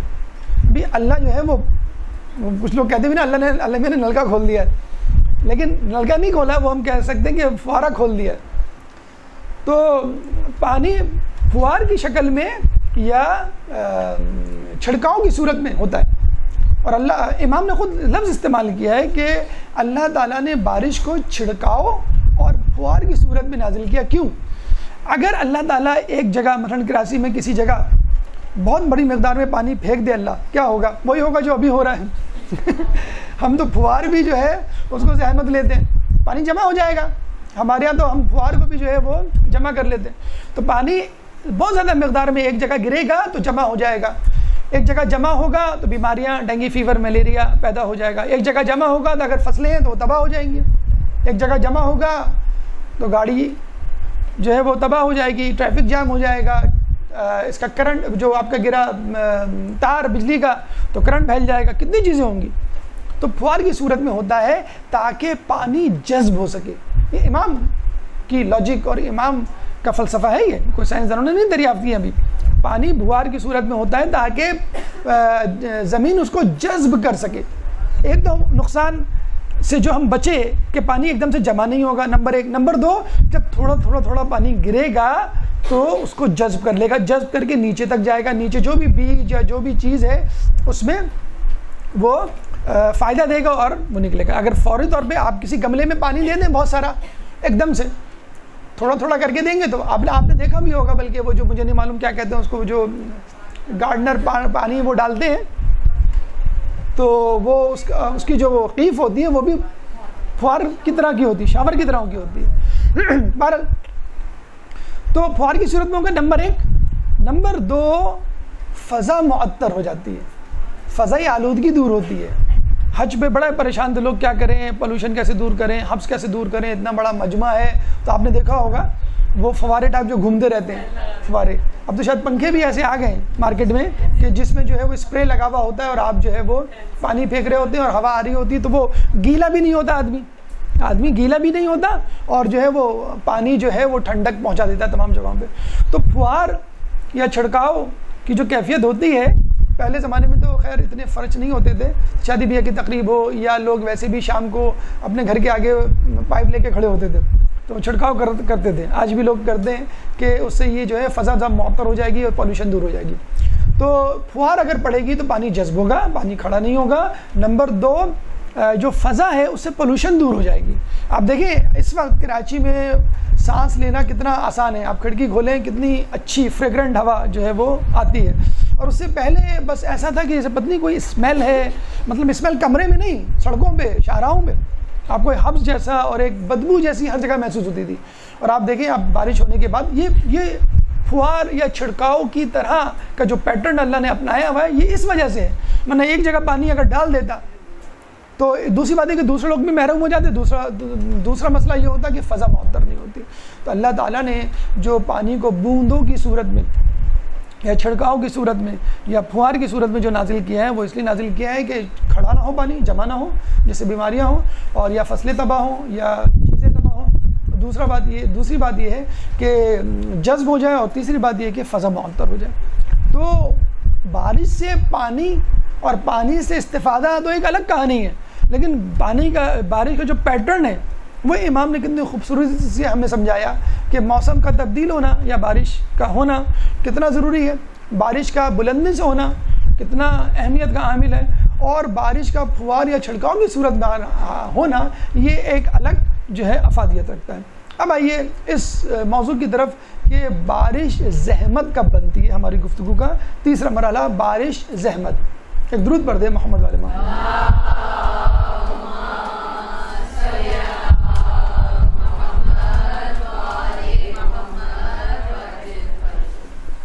دیکھیے بارش اور بارش سے متعلق علامات، پانی اور بارش سے متعلق علامات کیا ہیں؟ گرج، بارش کا گرجنا، تھنڈر بولٹ. آج کل تو موبائل پہ لکھا ہوا آ جاتا ہے تھنڈر بولٹ کراچی میں. اچھا، بجلی، لائٹننگ جو بجلی گرتی ہے، صاعقہ جسے کہتے ہیں، اور ہوا جو تیز ہوا چلتی ہے، جھکڑ.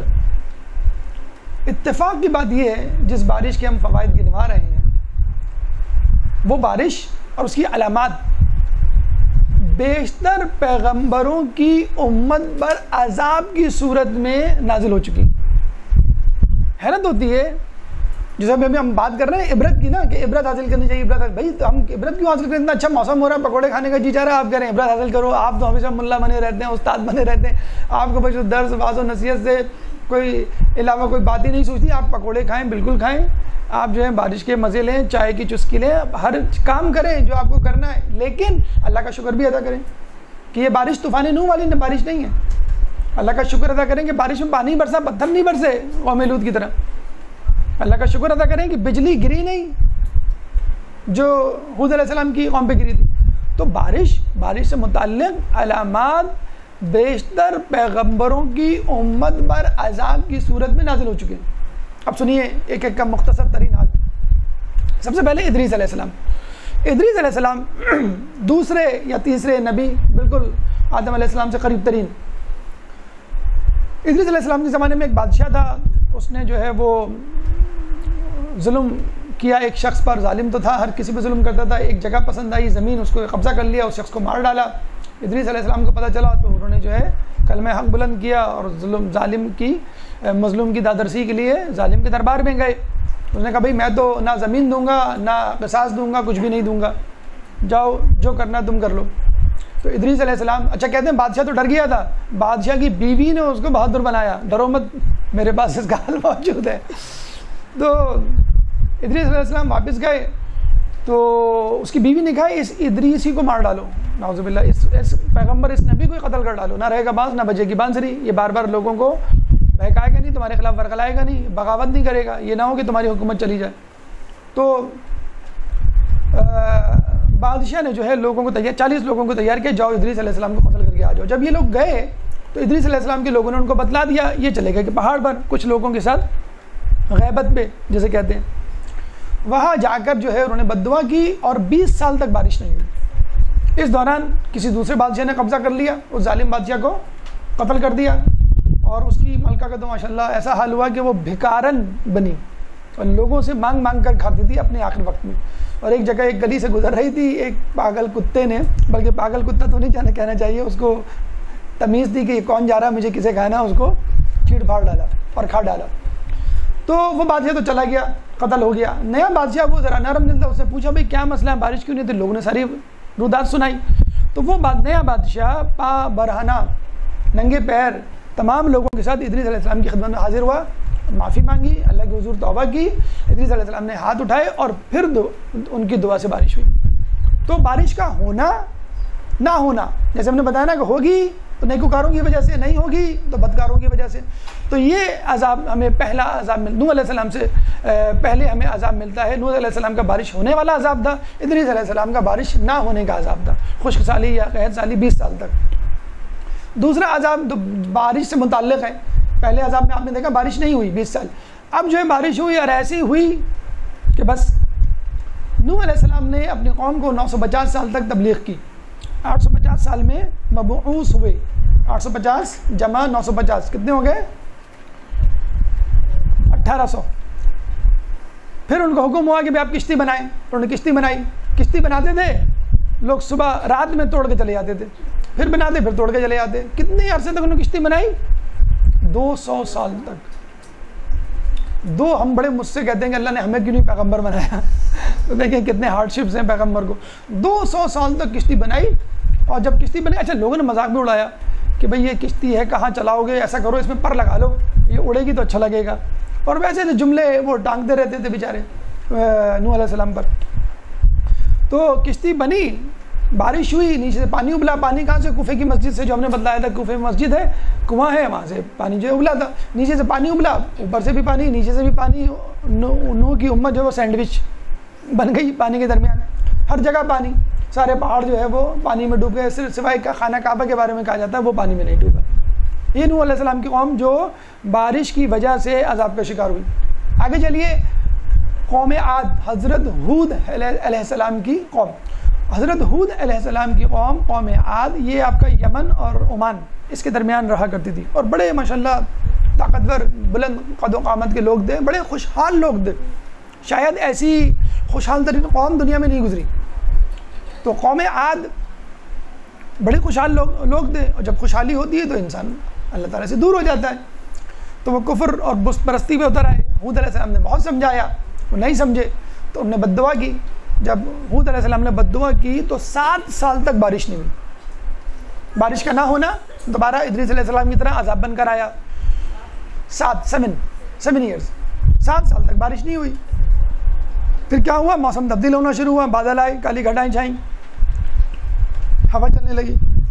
باہر نکل آئے کہ اب تو بڑا مزہ آئے گا, اب جو ہے وہ بارش میں ہم نہائیں گے اور بارش ہوگی. اور ہود علیہ السلام جھوٹ بول رہے تھے, نعوذ باللہ, یہ وہ. پتہ چلا کہ بارش نہیں ہوئی, کینسل. بارش نہیں ہوئی, بارش کا پانی نہیں برسا. ہاں ہوا چلی, اور اتنی زور کی ہوا چلی. اچھا ان کو بڑا ناز تھا, کہا جاتا تھا کہ وہ پہاڑوں میں ہولز کر کے, پہاڑوں کے اندر غاروں میں بڑے بڑے محل بنایا کرتے تھے. تو ان کے محل, ان کے محلوں کے دروازے, کھڑکیاں, کھیت کھلیان, مویشی, خود وہ قوم بالکل سے کہتے ہیں کہ کٹی پتنگ کی طرح یا پتوں کی طرح جو ہے وہ ہواؤں میں جھولنے لگی. اور پھر جو ہے وہ کہتے ہیں کہ بجلی آئی اور اس نے جو ہے ان کو نیست نابود کر دیا. یعنی ایک ہوا نے, ہوا کیا ہے؟ بارش کی علامت ہے. ایک دم سے ہوا چلتی ہے تو بس فوراً بارش, وہ آخری علامت ہوتی ہے کہ فوراً بارش ہو جاتی ہے. تو ہوا نے قوم عاد, قوم ہود, یعنی قوم ہود, حضرت ہود علیہ السلام کی قوم عاد کو برباد کیا. اس کے بعد جو نبی آئے وہ تھے قوم سمود پر حضرت صالح علیہ السلام. حضرت صالح علیہ السلام کی قوم بھی ایسی تھی. اور آپ کو معلوم ہے حضرت صالح علیہ السلام نے جو ہے وہ اونٹنی کا معجزہ بھی دکھایا تھا. اور اونٹنی سے ان کو فائدہ بھی ہوتا تھا کہ اتنا دودھ دیتی تھی کہ پورا شہر اس دودھ سے سیراب ہو جاتا تھا. لیکن پھر بھی آپ کو معلوم ہے قدار بن سلم نامی شقی القلب آدمی نے اس کی ٹانگیں کاٹی, اور پھر جو ہے وہ دوبارہ ان کے دشمن ہو گئے, بلکہ ان کو مارنے کو دوڑے, ان کو ملک بدر کر دیا. صالح علیہ السلام نے ان کے لیے بد دعا کی, اور پھر وہی ہوا کہ جو ہے وہ بارش نہیں ہوئی. پھر وہی ہوا کہ کالی گھٹائیں آئیں, بادل آئے. لیکن اس دفعہ جو ہے وہ اتنی شدید گرجدار آواز آئی, جسے ہمارے یہاں تھنڈر بولٹ جسے کہتے ہیں نا, تھنڈر اسٹارم, تھنڈر بولٹ, جو بادل کے گرجنے کی آواز ہوتی ہے. جو گرجتے ہیں وہ برستے نہیں, وہ آپ نے محاورہ سنا ہوگا, لیکن یہ اللہ کے بادل تھے, یہ گرجیں گے تو برسیں گے کسی اور صورت میں. تو اتنی شدید گرجدار آواز آئی کہ وہ فقط وہ آواز سن کر مر گئے, کان کے پردے پھٹ گئے, دل ریزہ ریزہ ہو گئے, جگروں کے ان کے ٹکڑے ہو گئے, فقط اس آواز کو سن کر. پھر بعد میں ایک بجلی آئی اور اس نے ان تمام لوگوں کو جلا کر تہس نہس کر دیا, راکھ بنا دیا. ان کا کوئی نام و نشان نہیں ہے. یہ دونوں قومیں تقریباً اسی علاقے میں ہیں, یمن اور عمان اور فلسطین یا سعودی عرب، یہ جو گلف کنٹریز ہیں. تو قوم ادریس آپ نے دیکھا قحط سالی کا عذاب، بارش نہ ہونے کا عذاب. قوم نوح بارش ہونے کا عذاب. پھر قوم عاد بارش نہ ہونے کا عذاب. پھر قوم سمود بارش نہ ہونے کا عذاب. اور بارش کی جو علامات ہیں، چنگھاڑ یا گرجدار آواز اور بجلی یا ہوا، جو بارش کی علامات ہیں جو آپ کو خوش کر دیتی ہیں کہ بھئی ہاں اب جو ہے وہ بارش ہونے والی ہے، وہ عذاب کا، وہ ہلاکت کا سبب بنی. اچھا ایک جگہ یہ بھی لکھا ہے قصص الانبیاء میں کہ قوم سمود میں جو آواز تھی وہ جبرائیل علیہ السلام نے اپنے منہ سے نکالی تھی. اتنی آواز تھی جیسے کبھی ابو آپ کے بچپن میں آپ پہ چیخے ہوں گے نا، آدمی کے حوصلہ ختم ہو جاتے ہیں، آدمی بے ہوش ہو کے گر پڑتا ہے. تو وہ اتنی گرجدار آواز تھی کہ پوری امت اس آواز کو سن کر جو ہے وہ ہلاک ہو گئی تھی.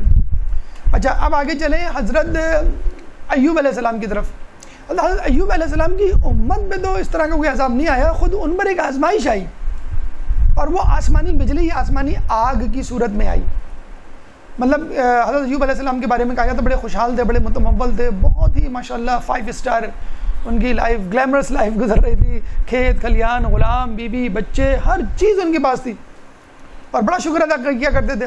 شیطان ان سے حسد میں مبتلا ہو گیا. اچھا شیطان کی بھی ٹیکٹکس ہوتی ہیں، ہر قسم کے لوگوں کے لیے، مختلف قسم کے لوگوں کے لیے مختلف قسم کے پھندے استعمال کرتا ہے. تو اللہ سے جا کے اس نے کیا کہا کہ تو نے جو ایوب علیہ السلام کو اتنا کچھ دیا ہے یہ اس وجہ سے شکر ادا کرتے ہیں، آج چھین لے. اس نے آج کل کے مسلمان سمجھ رکھا تھا کہ تو چھین لے ان سے، پھر دیکھ یہ شکر ادا کرنا بھول جائیں گے. تو اللہ تعالیٰ نے کہا ٹھیک ہے میں چھین لیتا ہوں. ایک دن غلام آیا اور اس نے کہا کہ کچھ لوگ جو ہیں وہ آپ کے بہت سارے مویشی چرا کے لے گئے. حضرت ایوب علیہ السلام نے کہا الحمدللہ. غلام چلا، فوراً ہی دوسرا غلام آیا، اس نے کہا کہ بھائی آپ کے جو ہے وہ بچے گھر میں کھانا کھا رہے تھے، اس گھر کی چھت گر گئی، 10 بچے تھے، 10 کے 10 ہلاک ہو گئے. 10 کے 10 جو ہے وہ درائی دانی فانی سے پوچھ کر گئے. پھر جو ہے وہ خبر آئی کہ آسمان سے ایک بجلی آگ آئی، اس نے سارے مویشی جلا کے راکھ کر دی. یہ سن کر ان کی 4 بیویاں تھیں، 3 بیویاں بھاگ گئیں، اپنے میکے بھاگی یا پتہ نہیں کہاں، بہرحال ان کو چھوڑ کے چلی گئیں کہ ہم نہیں رہ رہے آپ کے ساتھ. تو مطلب اس طرح کے لوگ تھے ایوب علیہ السلام کے ساتھ. ایک بیوی تھی رحمہ اس کا نام تھا، اس نے ماشاءاللہ ساتھ نبھایا اور آخر وقت تک ساتھ نبھایا. وہ گھروں میں بیچاری کام کرتی تھی. جو ورکنگ وومن ہیں وہ اس سے مثال لیں. کچھ لوگ کہتے ہیں کہ گھر میں کمانا پڑتا ہے، شوہر کے لیے کمانا پڑتا ہے. بہت ایسی سچویشن ہو جاتی ہے کہ شوہر نہیں کما پاتا یا کما بھی رہا ہوتا ہے تو وہ پورا نہیں پڑتا. تو ٹھیک ہے، کوئی ایسا مذائقہ نہیں ہے. تو رحمہ جو ہے وہ گھروں میں کام کرتی تھی بیچاری نوکرانی بن کر، اور وہ جو پیسے بچتے تھے وہ ان کو لا کے دیا کرتی تھی. تو ایک دفعہ رحمہ نے کہا بھی تھا کہ اتنا عرصہ ہو گیا اتنی مشکل میں بسر کر رہے ہیں، کیا ہماری زندگی تھی اور اب کچھ بھی نہیں ہے. تو یوسف علیہ السلام نے کہا کہ ہم خوشحالی کی زندگی کتنی بسر کی، ہم نے خوشحالی کی زندگی کتنے عرصے؟ تو اس نے کہا 80 سال. 80 سال. اس نے کہا کم از کم 80 سال ہمیں مفلسی کی زندگی گزارنی چاہیے. اور 7 سال گزرے تھے، صرف 7 ایئرس.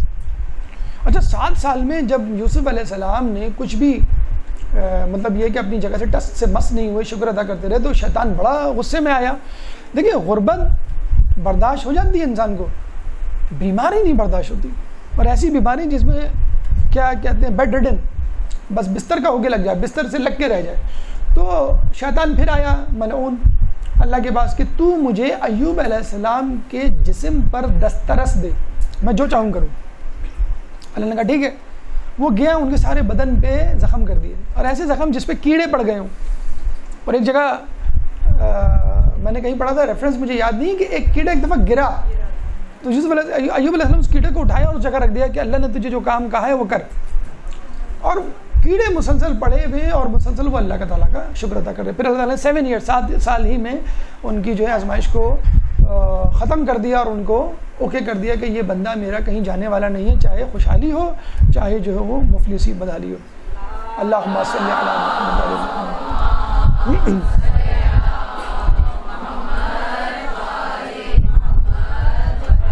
مطلب بتانے کا مقصد یہ ہے کہ بارش کا کتنا تعلق ہے. آپ بارش کے صرف مزے نہ لیں، پکوڑے نہ کھائیں، یا بارش کو انجوائے نہ کریں لانگ ڈرائیو کر کے یا چھت پہ جا کے. ان ان واقعات کو بھی اپنے ذہن میں رکھیں، اللہ کی نعمتوں کو بھی ذہن میں رکھیں، رحمتوں کو اور زحمتوں کو، ان عذابوں کو، اور پھر شکر بھی ادا کریں، اور پھر اپنے آپ کو کلاسیفائی کریں، اپنے آپ کی درجہ بندی کریں کہ میرا تعلق کس گروہ سے ہے، زحمت اٹھانے والے، عذاب لینے والوں لوگوں میں میرا شمار ہوتا ہے یا نیکوکاروں میں۔ یوسف علیہ السلام کے زمانے میں ایک آزمائش ان کی قوم پر آئی، اور وہ 7 سال کی قید سالی تھی، جو آپ نے سنا بھی ہوگا، پروفٹ یوسف کی جو مووی ہے اس میں دیکھا بھی ہوگا۔ وہ خواب تھا جو بادشاہ نے دیکھا تھا کہ 7 دبلی پتلی گائیں، 7 موٹی تازی گائیں وہ کھا رہی ہیں۔ خواب کی تعبیر کسی کو نہیں ملی، یوسف علیہ السلام کے پاس پہنچے، یوسف علیہ السلام نے آگے تعبیر بتائی، بادشاہ نے کہا اب حل بھی تم ہی بتاؤ گے۔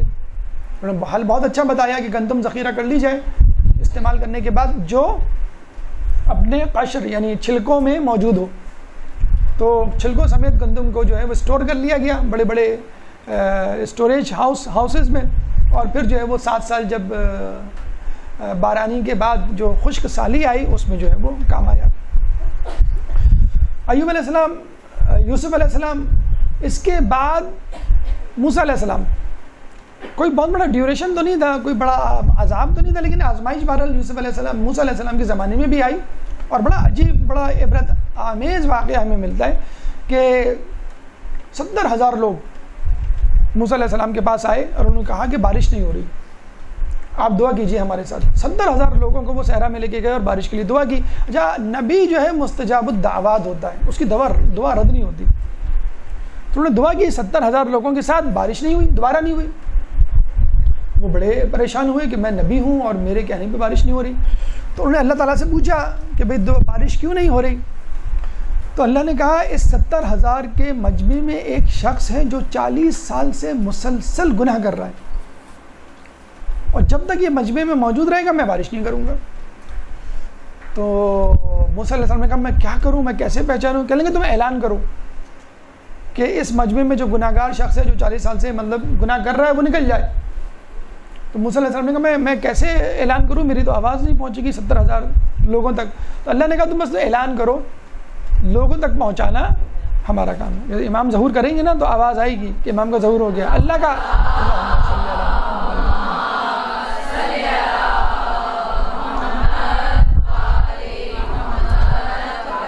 تو گوشے گوشے تک پیغام پہنچے گا۔ تو موسیٰ علیہ السلام نے اپنی نارمل عام سی آواز میں دعا وہ اعلان کیا کہ جو گناہ گار شخص ہے جو 40 سال سے گناہ کر رہا ہے وہ نکل جائے۔ ہم ہوتے تو کہتے ہیں نہیں ہم نے تو ایک گناہ بھی نہیں کیا، 40 سال کیا، ہم تو 40 دن سے ماشاءاللہ 40 سال کیا 400 سال بھی ہمیں ملتا ہے ہم گناہ نہ کر دیں۔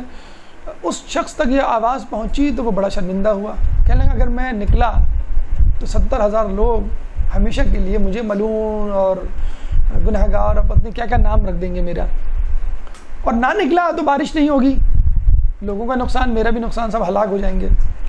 اسی وقت اس نے سچے دل سے توبہ کی، جیسے ہی اس نے توبہ کی اسی وقت بارش ہو گئی۔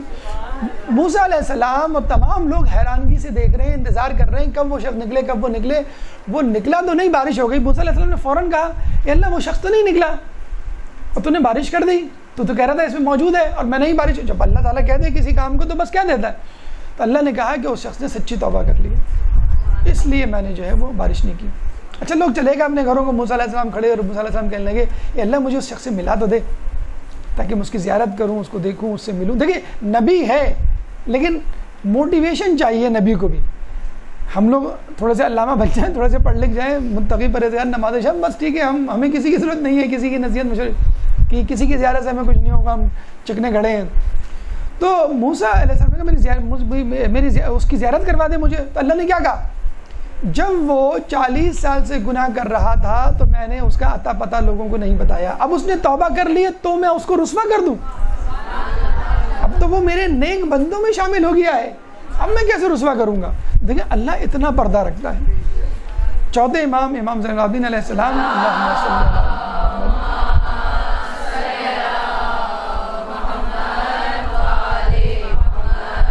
فرماتے ہیں کہ میں تیرا کیسے شکر ادا کروں کہ تو نے کتنی نیکیاں جو میں نے نہیں کی لوگوں میں پھیلا دی۔ نعوذ باللہ، ایسا ہو سکتا ہے؟ یہ ہمارے لیے جملہ تھا، ہم بھی مشہور ہو جاتے نا، ایک آدھ نفلی روزہ رکھا نہیں، ہماری بٹیا تو ماشاءاللہ پابندی سے نفلی روزے رکھتی ہے، ایک آدھ نماز شب پڑھی، جان بوجھ کے لائٹ کھول دی، یہ لائٹ کیوں جلی تھی؟ اچھا وہ نماز شب کے لیے میں اٹھی تھی، تو وہ مشہور ہو گئے آپ جو ہے وہ نماز شب کے عادی ہیں، آپ جو ہے روزے کے عادی. تو کتنی نیکیاں امام نے ہمیں سکھائی ہے. ہم جو مشہور ہو جاتے ہیں نا خما خائی میں، بڑے نیکوکار پرہیزگار، ہمارے گناہ اگر پتہ چل جائے. کہتے ہیں ایک شخص کو پتہ چلا جب اس نے پوچھا نبی سے کہ کیا قیامت میں سب کے سامنے میرے گناہ بتائے جائیں گے؟ نبی نے کہا ہاں. کہتے ہیں کہ شرم کے مارے وہ مر گیا. اتنا اس کو دھچکا لگا اس بات سن کے کہ میرے گناہ لوگوں کو بتائے جائیں گے. اب تھوڑی دیر کے لیے سوچیں تو ماں یا باپ اس کی اولاد کو اس کے گناہ پتہ چلیں کیا. جبھی تو اللہ کو کہا گیا ستار العیوب. تو اللہ کا ستار العیوب نام لے کر دعا کیا کریں، اللہ ہمارے گناہوں کو چھپا دے، یہاں بھی چھپا دے اور وہاں بھی چھپا دے، بلکہ اس سے بڑھ کر مٹا دے. فقط چھپا نہ دے بلکہ ہمارے گناہوں کو مٹا دے. تو بہرحال موسیٰ علیہ السلام کی قوم پہ ایک آزمائش آئی، ایک گناہ گار کی وجہ سے بارش نہیں ہوئی، اور اسی گناہ گار ہاں اللہ نے ایک جملہ بڑا خوبصورت کہا تھا اس موقع میں جب موسیٰ علیہ السلام نے کہا کہ تو نے تو بارش کرنے کا نہ کہا تھا اور ابھی ایک دم سے بارش کرنے کا کہہ دیا ہے، کر دی تو نے، یہ کیا ہوا؟ تو اللہ نے کہا سقیتکم بالذی منعتکم بہ، سقیتکم بالذی، ہم نے تم کو اسی وجہ سے سیراب کیا جس وجہ سے سیراب نہیں کیا تھا. تمہارے لیے بارش اسی وجہ سے کی ہے جس وجہ سے نہیں کر رہے تھے، یعنی اسی شخص کی وجہ سے تم پر بارش کی ہے جس شخص کی وجہ سے بارش روکی تھی. اور یقین کیجئے کبھی بھی جو ہے گناہ گار سے نفرت نہیں کیجئے، گناہ سے نفرت کیجئے، گناہ گار سے نفرت نہیں کیجئے. ہمیں واقعہ ملتا ہے نا ایک شخص بہت عابد کہ لوگ اپنے گناہ بخشوانے کے لیے جاتے تھے، اور اسی زمانے میں ایک اور شخص جو بہت گناہ گار، اتنا گناہ گار کہ اس علاقے میں اتنا بڑا گناہ گار نہیں تھا، اور وہ عابد اتنا بڑا عابد اس سے بڑا عابد نہیں تھا. اس گناہ گار نے توبہ کی اللہ سے. اللہ نے کہا جاؤ فلاں شخص سے جو ہے اپنی توبہ کرواؤ. اللہ تعالیٰ تو مستجاب الدعوات بنا دیتا ہے، اللہ تعالیٰ جو وسیلہ شفاعت قرار دیتا ہے نیک لوگوں کو. تو وہ گیا عابد کے پاس، عابد نے دیکھتے دروازہ بند کر دیا. Shut up, get lost, who are you, who the hell are you. کہنے لگا میں گناہ گار تھا اب نہیں ہوں، میں نے توبہ کر لی ہے. اس نے کہا نہیں. وہ کہتے ہیں کہ وہ بار بار اس کے گھر کے چکر لگاتا. ایک دفعہ عابد کو بہت غصہ آیا. میں نے کہا بھائی، کہنے لگا بھائی کیا مسئلہ ہے، میں نے تمہیں منع کر دیا، میں تمہارے لیے دعا کبھی نہیں کروں گا، تمہاری بخشش ہو ہی نہیں سکتی. کہنے لگا اللہ نے مجھے بخش دیا، بس یہ کہا ہے کہ تم سے بھی میں جو ہوں ایک اپروول، ایک انڈورسمنٹ، ایک توثیق نامہ لے لوں. تو اس نے کہا کیا اللہ نے تمہیں توبہ تم کی، تمہارے جیسوں کی شکل دیکھی؟ ہم نہیں کہتے شکل دیکھی تم نے اپنی، فرسٹ آؤ گے تم بات ہو جاؤ، بڑی بات ہے، شکل دیکھی. اس نے کہا تمہاری توبہ قبول کر لی. ہاں اللہ نے کہہ دیا ہے کہ میں تمہیں جنت میں داخل کروں گا. اس نے کہا اگر تم جنت میں جاؤ گے تو میں جنت میں نہیں جاؤں گا، میں اس جنت میں جاؤں گا جس جنت میں تم جاؤ گے. اللہ نے فوراً وحی کی کہ میں نے تیرا نام جنت سے نکال کر جہنمیوں میں داخل کر دیا. کس کا؟ عابد کا. کہ تو نے اس جنت میں جانے سے انکار کر دیا، کیونکہ جنت تو میری ایک ہی ہے، دو چار جنتیں تھوڑی ہیں. عابد کی الگ ہے اور جو گناہ کر کے توبہ کر کے آئے اس کی جنت الگ، وہ جنت. تو اس عابد کو اپنے تکبر کی وجہ سے. بہرحال موسیٰ علیہ السلام. اب آئیے ایک خاص بارش، پتھروں کی بارش کا تذکرہ کرتے ہیں. لوط علیہ السلام کی قوم جس گناہ کا ارتکاب کرتی تھی، لواطت یا زنا کاری، اتنا قبیح فعل کہ اللہ تعالیٰ نے ان کو طوفان نوح کی طرح بارش کے پانی سے نیست و نابود کرنا گوارا نہیں کیا، بلکہ پتھروں کی بارش. جب بھی ہم دیکھتے ہیں رجم کی سزا دی جاتی ہے، سنساری کی سزا دی جاتی ہے زناکاری یا بدکاری کے ملزم کو. لوط علیہ السلام کی قوم میں ان کی بیوی بھی جو ہے وہ شریک تھی ان لوگوں کے ساتھ سازش کرنے میں لوط علیہ السلام کے. تو کہتے ہیں کہ اللہ تعالیٰ نے اس کے اوپر تو الگ سے ایک اسپیشل پتھر بھیجا تھا، بارش کا ایک الگ سے ٹکڑا، جس نے اس کے سر پہ گر کے اس کو ہلاک کیا. پھر جو لوگ تھے وہ کہتے ہیں کہ لوط علیہ السلام کے گھر کو گھیر کے بیٹھ گئے. کچھ عقل مندوں تو نہیں کہنا چاہیے، مکاروں عیاروں نے مشورہ دیا کہ پیغمبر کے گھر کو گھیر لو، کیونکہ پیغمبر جب تک موجود ہے تمہارے اوپر عذاب نہیں ہوگا. تو انہوں نے گھیرے میں لے لیا. لوط علیہ السلام پریشان، بھائی کیا کریں. جبرائیل علیہ السلام آئے، کہنے لگے کہ یہ مینار ہے نور کا، اب اس میں داخل ہو جائیں گے. بس شٹل کہہ لیں، لفٹ کہہ لیں آپ نور کی. وہ لوط علیہ السلام جو ہے وہ اس میں شامل ہو گیا. ان کے چاہنے والے بھی جو تھے، غالباً ان کی بیٹی بھی اس میں شامل تھی، اور انہوں نے منع کر دیا تھا کہ اپنی بیوی کو نہ لینا، وہ تمہارے ساتھ، جیسے نوح کا بیٹا تھا. تو وہ اس میں شامل، جیسے داخل ہوئے وہ نکل گئے، لوگوں کو پتہ بھی نہیں چلا. پھر کہتے ہیں کہ جبرائیل علیہ السلام نے اس زمین کو جہاں وہ رہا کرتے تھے 7 زمینوں تک اندر تک کھودا اور اس زمین کو اٹھایا اور اٹھا کر آسمان کی طرف لے گئے. اتنا لے گئے کہ آسمان والے ان کی آوازیں سن سکتے تھے کہ کون لوگ آ گئے, خیریت. اور پھر لا کے دوبارہ الٹا پٹک دیا اسی جگہ پر. اس کے بعد بھی اللہ کا غضب غصہ ٹھنڈا نہیں ہوا, پتھروں کی بارش ہوئی, مکمل طور پہ وہ صفحہ ہستی سے مٹا دیے گئے. تو یہ لوط علیہ السلام کی بارش. سدوم نامی شخص یا فرشتہ آیا تھا لوط علیہ السلام کے علاقے میں, جس سے انہوں نے گناہ کرنے کا سوچا تھا, اسی لیے اس گناہ کا نام سڈومی پڑ گیا, سدوم کے نام والے سے. تو لوط علیہ السلام کی قوم پہ بارش کے پانی کا طوفان نہیں, پتھروں کی بارش کا طوفان. اور سب سے آخر میں عذاب, پتھروں ہی کا عذاب, پتھروں کی بارش کا عذاب. رسول اللہ صلی اللہ علیہ وآلہ وسلم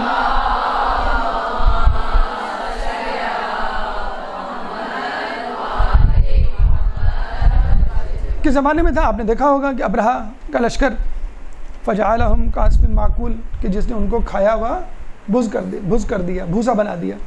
تو ابرہا کا لشکر ہاتھی کے ساتھ آیا تھا, اور بڑے بڑے ہاتھی تھے, بڑے قوی الجثہ ہاتھی تھے. پہلی مرتبہ یوں سمجھ لیجئے ان لوگوں نے ہاتھی دیکھے تھے, اور اونٹ ان کے سامنے کچھ بھی نہیں تھا. بڑا ناز تھا ان کو اپنے ہاتھیوں پر, لیکن ان کو کنکریوں نے, اور وہ کنکریاں جو چونچ میں سما سکتی ہیں. اب آپ اندازہ لگا لیجیے وہ کنکری کتنی بڑی ہوگی. پتھر بھی نہیں کہہ لیجیے آپ اس کو, ڈھیلا بھی نہیں کہیے آپ, کنکری کہیے. وہ ابابیل اپنی چونچ میں کنکریاں لے کر آئیں, اور پھر انہوں نے جو ہے برسات کی, پتھروں کی برسات کی. کس پہ؟ ہاتھیوں پر. تو اللہ تعالیٰ نے قوموں پر پتھروں کے عذاب بھیجے, اللہ تعالیٰ نے قوموں پر طوفانی بارش کا عذاب بھیجا, اللہ تعالیٰ نے قوموں پر بارش نہ بھیج کے عذاب بھیجا. اللہ تعالیٰ نے بارش کی علامات تو ظاہر کی, اور بارش سے متعلق چیزوں کو تو بھیجا, بارش کو نہ بھیجا. آندھی کو بھیجا جس نے نیست و نابود کیا قوم عاد کو, چیخ کو بھیجا جس نے قوم سمود کو جو ہے وہ نیست و نابود کیا, آگ کو بھیجا. تو بارش زحمت کب بنتی ہے؟ بارش زحمت اس وقت بنتی ہے کہ جب انسان کا کردار ناپاک ہو, انسان نجس ہو, انسان بد کردار ہو, انسان گناہوں میں آلودہ ہو. اب آئیے اس بارش کی طرف جو ہم فیس کرتے ہیں. وَمَا أَصْفَابَكُم مِّن مُّصِيبَةٍ فَبِمَا كَسَبَتْ أَيْدِيَكُمْ, کہ تمہارے اوپر جو مصیبت آتی ہے وہ تمہارے اپنے ہاتھ کی کمائی ہوتی ہے. یہ زحمت کا دوسرا رخ ہے. اب تک جو ہم نے آپ کو بتلایا وہ روحانی بیماریاں یا گناہوں کی وجہ سے بارش زحمت میں تبدیل ہوئی, بلکہ عذاب میں تبدیل ہوئی. یہ جو بارش ہم دیکھتے ہیں اپنے شہر میں یا ان علاقوں میں جہاں پہ جو ہے وہ بارش کی تیاری نہیں کی جاتی, بد انتظامی کی وجہ سے.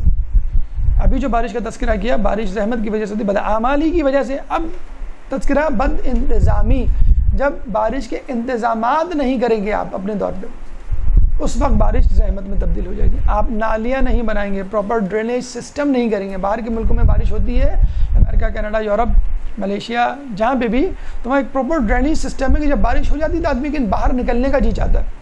یہاں بارش ہو جائے, 2 بوندیں پڑ جائیں, اب کہتے ہیں بھائی چلو چھٹی.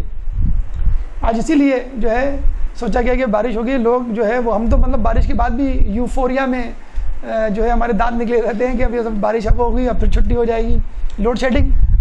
ویسے کوستے ہیں, اندر سے خوش ہو رہے ہوتے ہیں, اچھا ہے جب کھانے کی چھٹی ہو گئی فون کر دیں گے, SMS کر دیں گے بھائی روٹیاں لیتے آئیں, کچھ نہاری وغیرہ. یا بچے خوش ہو جاتے ہیں, بھائی لائٹ چلی گئی, چلو بھائی ہوم ورک کی چھٹی. تو بارش ایک بہانہ ہوتا ہے اپنی ذمہ داریوں سے, جسے کہتے ہیں روگردانی کرنے کا. تو بارش کی جب تک پراپر پلاننگ نہیں کریں گے, بارش اسی طرح آپ کے لیے زحمت بنے گی. اور ایک چیز جو ہم نے ٹھیک ہے, حکومت ہماری KMC یا ہماری صوبائی حکومت وہ اپنے طور پر جو کر رہے ہیں اللہ تعالیٰ بہرحال کے سامنے جواب دہ ہیں, لیکن اپنے طور پہ ہم کیا کرتے ہیں؟ وہ جو ٹینکر سے تیل چرایا جا رہا تھا تو لوگ یہی تو پوسٹ لکھ رہے ہیں بار بار نیچے, حکومت کرپٹ ہے, حکومت جو ہے, عوام بھی ایسے ہی ہے. تو جیسے مردے ویسے فرشتے, تو جیسے عوام ویسے حکمران. تو یہ حکمران جو ہے نیچے سے تو اوپر جاتے ہیں. تو بد انتظامی KMC والے, شہر والے, یا سٹی گورنمنٹ یا صوبائی گورنمنٹ نہیں, ہم خود کر رہے ہوتے ہیں. ہم کیا کر رہے ہوتے ہیں؟ اپنے گھر کے آگے منڈیر بنا لی, کیوں پانی نہ آئے؟ پانی کہاں جائے گا؟ دوسرے کے پاس. ڈو ہیل ود, ہمیں کیا, سانو کی ہمیں کیا, دوسروں کے پڑوس میں جائے, آس پاس جائے. بھائی جو آپ کچرا کچی گلی میں پھینکتے ہیں, پتلی گلی میں پھینک رہے ہوتے ہیں, تو اس سے جو مکھی مچھر پیدا ہوں گے وہ کیا اڑ کے آپ کی کھڑکی میں نہیں آئیں گے؟ یا آپ نے کراس لگا دیا, بھائی کوڑا یہاں سے پھینکا گیا ہے, یہاں کے جو مکھی مچھر ہیں کسی اور جگہ جائیں. تو آپ جو نالی کے آگے منڈیر بنا رہے ہوتے ہیں, اس سے بہتر یہ نہیں ہے کہ تمام محلے والے چندہ کر کے یا خود محنت کر کے پراپر ڈرینیج یا نالی یا گٹر جو ہے وہ کھلوا دیں. تو انفرادی طور پہ دیکھا جائے تو ہم خود بد انتظامی کر رہے ہوتے ہیں, اپنے گھر کو صاف ستھرا رکھ کے دوسرے کے گھر کو جو ہے وہ نجس کر رہے ہوتے ہیں. تیسری وجہ جو خود چھٹے امام جعفر صادق علیہ السلام نے